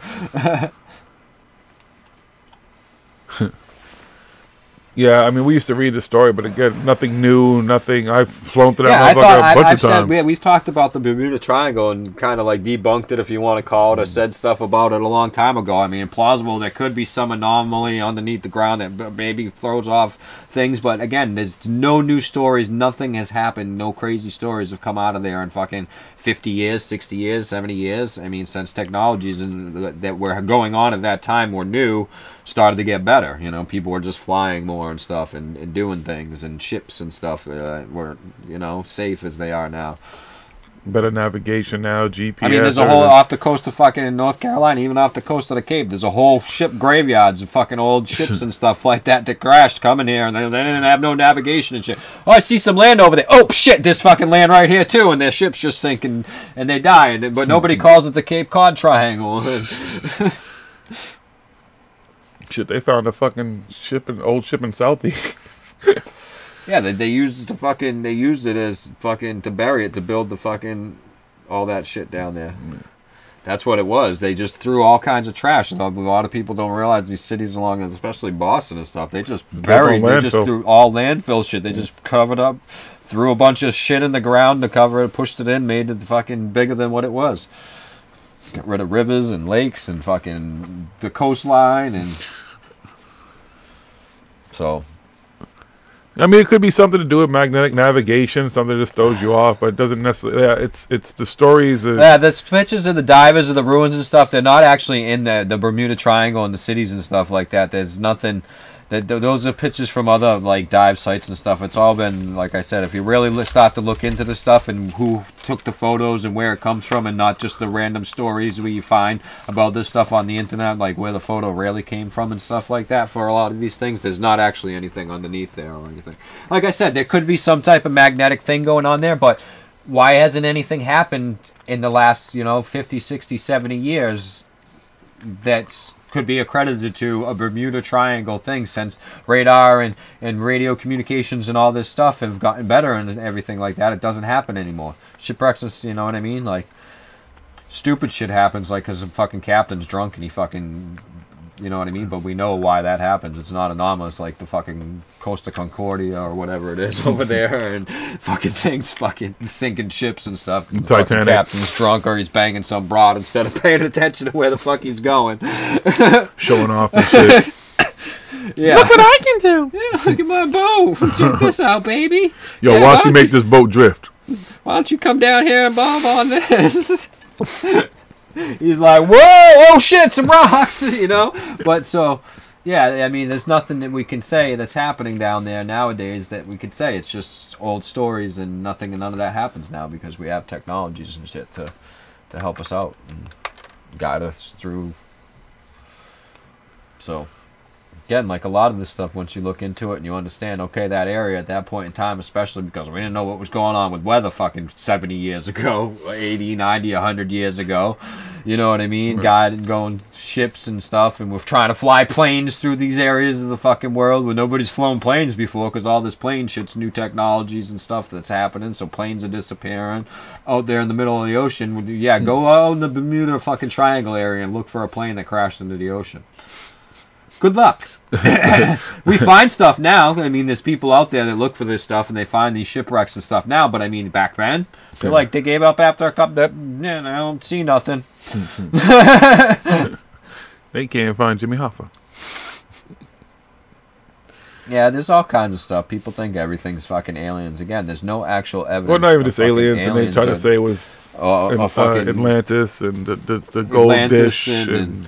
Or a fucking ghost, or a fucking interdimensional beings or anything like that. you Again, get I believe teleported. in all that stuff. It's plausible. It's highly plausible and stuff, but nothing that we've come across, nothing that we've seen or heard or anything that I'm sure that you guys have come across. I'm sure we can look into it. We're really into it and see that it's not aliens, it's not ghosts, it's not interdimensional beings or Bigfoot or any of that stuff. I mean, unfortunately, I mean, I'd love for it to find it. I hope we do sometime in my lifetime find evidence of some of this stuff, actual concrete, solid, replicatable evidence we can say here time and time again, look, there's a UFO, it's coming down, there's aliens coming out. All right, cool. Look at every day at this time, the fucking little girl who died fucking back then, she walks across the hallway.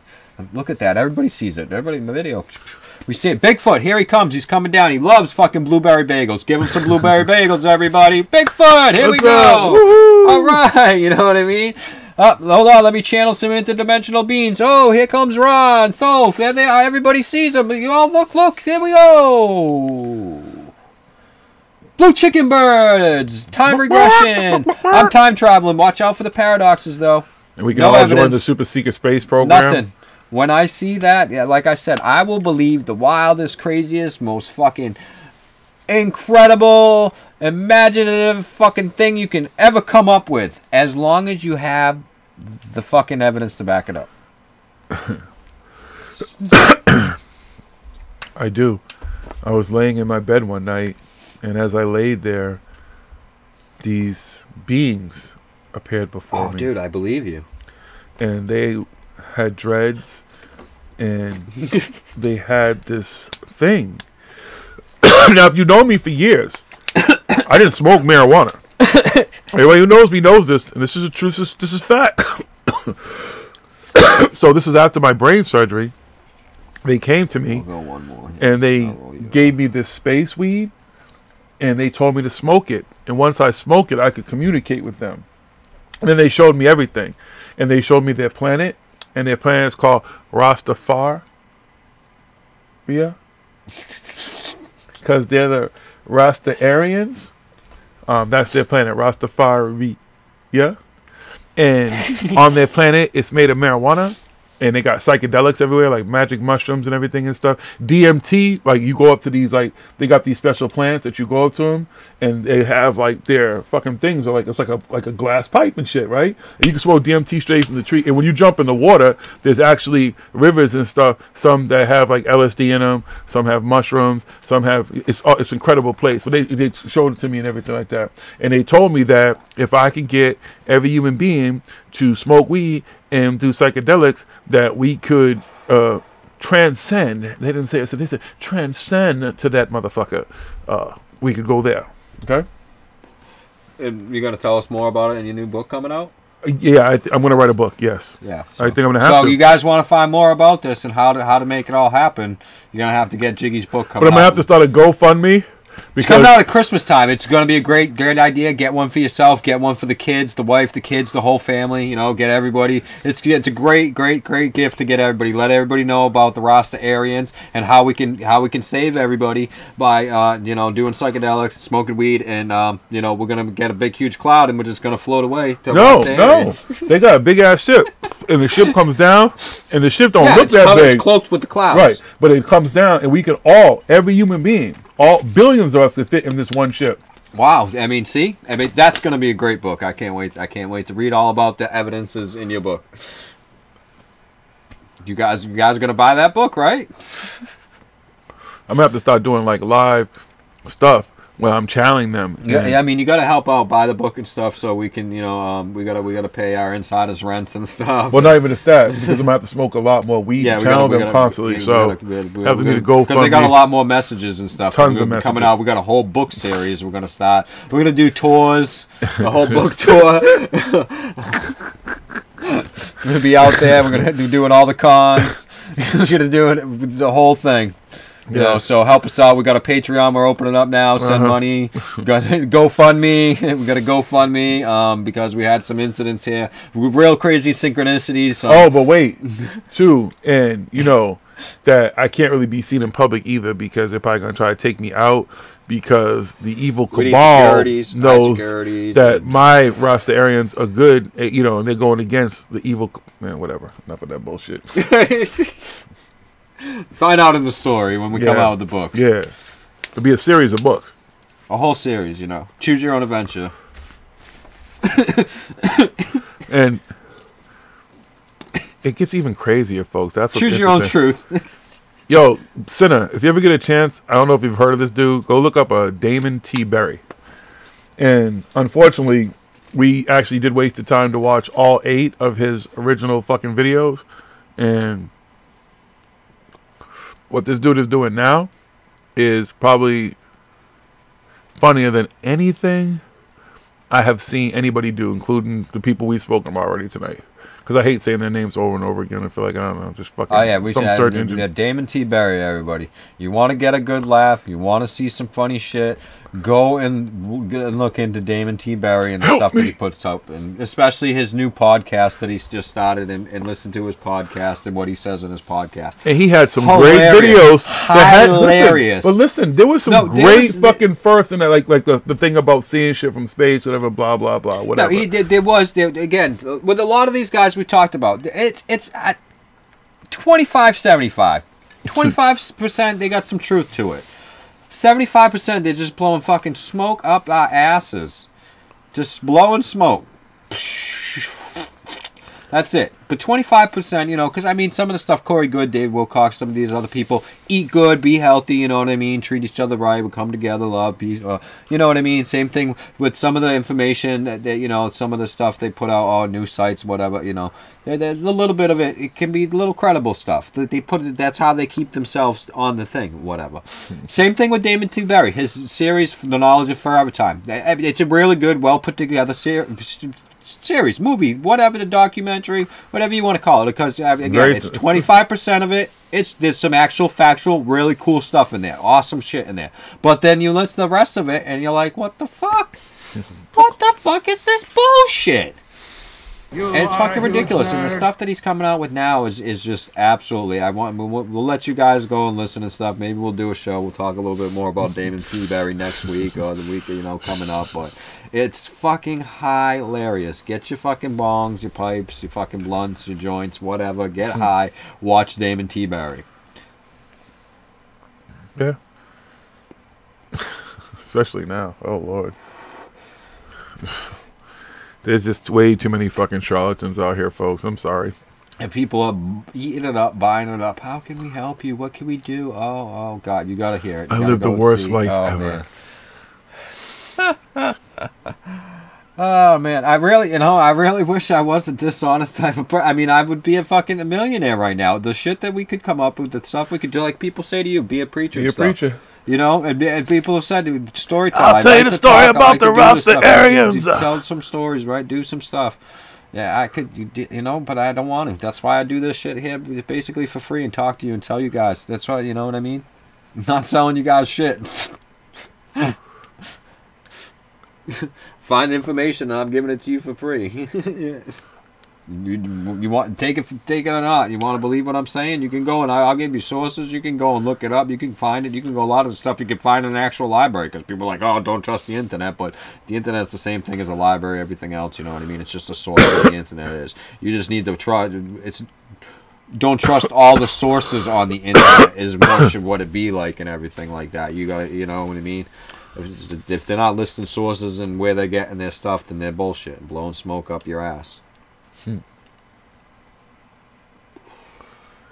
People are eating it up. Again, some of it's good, some of it's nice. Yes, we need to stop all this hate, all this bullshit. To the trash to find treasure. Everybody needs to be healthier, take better care of themselves, take better care of everybody around them, stop being so greedy, love each other, peace and love the and planet. Stuff. Let's put, you know what I mean? Stop worrying about Mars and shit. Let's take care of the planet. Let's take care of, you know what I mean, ourselves. Let's take care of the animals here. Let's heal the planet. Okay, that stuff is a good idea. Let's heal the planet. But let's not wait for some aliens to come and heal the planet or take us to some other planets, or to make the Earth, change the Earth to another dimensional planet, or whatever the fuck it is. Let's fix this Earth. Let's everybody, we can do it. We obviously look at all the shit around us, the technologies we have. We're always worrying, saying, oh, we don't know how the parents were built. We couldn't do it nowadays. Yes, we could have. We took the time and effort and everything like that and shit. We could put the fucking pyramids together and stuff like that. It would be a really costly project this day and age. It would probably run around $5 billion. It's as people have done the math and estimated. How much is that? say? It's like $5 billion. No, it'd be like 15 because you would have to get kickbacks and then it'd be permits. And no, but I think they factored in some of that stuff. But they estimated it would be around $5 billion to build the pyramids today with all the technologies, construction, and everything, and what we would have to put into to build the pyramids the way that they were originally built and everything like that. Anybody got $5 billion? Want to build a pyramid? We can, and people are can't do it with today's technology. No, we can do it with today's technology. It can be done and stuff. It's just not the way that they did it. And instead of a wall, let's build a pyramid. You generate some positive energy and stuff, maybe some good shit. So figure out the old pyramid grids. Just people, that's what I mean. People just, they twist the things around. They don't understand what these things are actually talking about, what people are actually saying and stuff. You know, we don't know exactly how it is, but we do know that they had ways of cutting blocks, doing things and stuff like that, so it's plausible. It wasn't done in 20 years like these people want to say. It was probably done over a longer period of time because there's a lot of evidence showing that this stuff is a lot older than what's said it is. So we could do a whole nother show about it and everything like that, because I'm, you know, really getting into all that stuff there. All these things, I'm really going into it. Really fucking, I don't believe it's Zahi Hawasi, that archaeologist, but there's some real actual archaeologists and geologists and people that know about all this stuff that are actually putting out some really good information out there and everything like that, and fucking the truth about this stuff. No ancient astronauts and fucking aliens and all that other stuff. Fucking, it was just real people doing real stuff. People look at the stuff that we can do today. And 1,000 years from now, people are going to look back and they're going to fucking find some fucking city buried under some, like Las Vegas, buried under the fucking dust. And it would have happened during the great dust storm of 2025 or something, and Vegas just got buried by dust. And it was during CES of all time, so all the consumer electronics, all the greatest technology that's coming out at that point is there. And then some civilization 1,000, 2,000 years finds Vegas fucking... Again, they trip over a pyramid. It happens to be so, because there's one there too. And they're like, how did these people back then do this? Was it even possible? Everywhere. Did they have the technology to do this type of things? No, they find Disney Worlds everywhere. You know what I mean? And then people be like, oh, aliens came. You know what I mean? What is people going to say then? It's the same exact thing. And then people would study it and find out and stuff. And of course, you know, 50, 100 years after people study and they find out the truth, they, you know, of course, it gets lost. And people are like, oh, yeah, there was these fucking things and all this happened. And that's why the Earth is the way it is today. No. And the Earth is a triangle. It's not flat all around. It's a fucking triangle. That's why everybody built pyramids back then, because we're living on a pyramid. It's the 3-point stars of Orion. It's right here. That's what the Earth is now. Okay? You see? They'll all talk like that, too. We just unlocked another mystery right there. The Earth is a motherfucking triangle. See how easy that shit is? Triangle. Want me to prove it? I can prove it. I'm going to make a triangle, and I'm going to get some water. Boom. I'm going to get a triangle, and I'm going to spin it on a carousel. Boom. Okay? The Earth's a motherfucking triangle. You heard it here first. That'd be funny if that shit caught on. Well, maybe the Earth is a triangle. Let me figure it out. Don't believe the hype. In the words of Chuck D, a Public Enemy. That's all we're saying, folks. I'm tired of this. We've never been go along and get along. We believe in this stuff, but don't believe everybody's saying. There's no evidence in any of that stuff. It's okay to believe. Want to know. Let's know. Let's all know together. Let's find out. Let's all prove this shit is real. Yeah. Let's find the real evidence. Let's find actual evidence, not just fucking stories and fucking fairy tales and everything else. So make all the bullshit go away so we can find the real shit. Because that's what it is. Even those people who are spreading the bullshit, they could be bullshit work. They could be psyops people and all type of shit. There's probably a fucking top secret program that said, let's take some motherfuckers who are real charismatic and just send them out just with some bullshit about some more bullshit. Some more bullshit about the bullshit about the bullshit. And put some shit on top of that shit. Anything's possible, folks. Alright, this last blunt has been smoked. That is until it next for week. This week. We out. Tell a friend, be a friend. If you're not subscribed, please subscribe. We're everywhere on social media. You can still chat a little bit here. Or hit us up. Tell us what you think. Tell us what's going on. Appreciate everybody's input and output. We appreciate the folks who ride out. It's Paranormal Hood. Y'all come back now. You hear?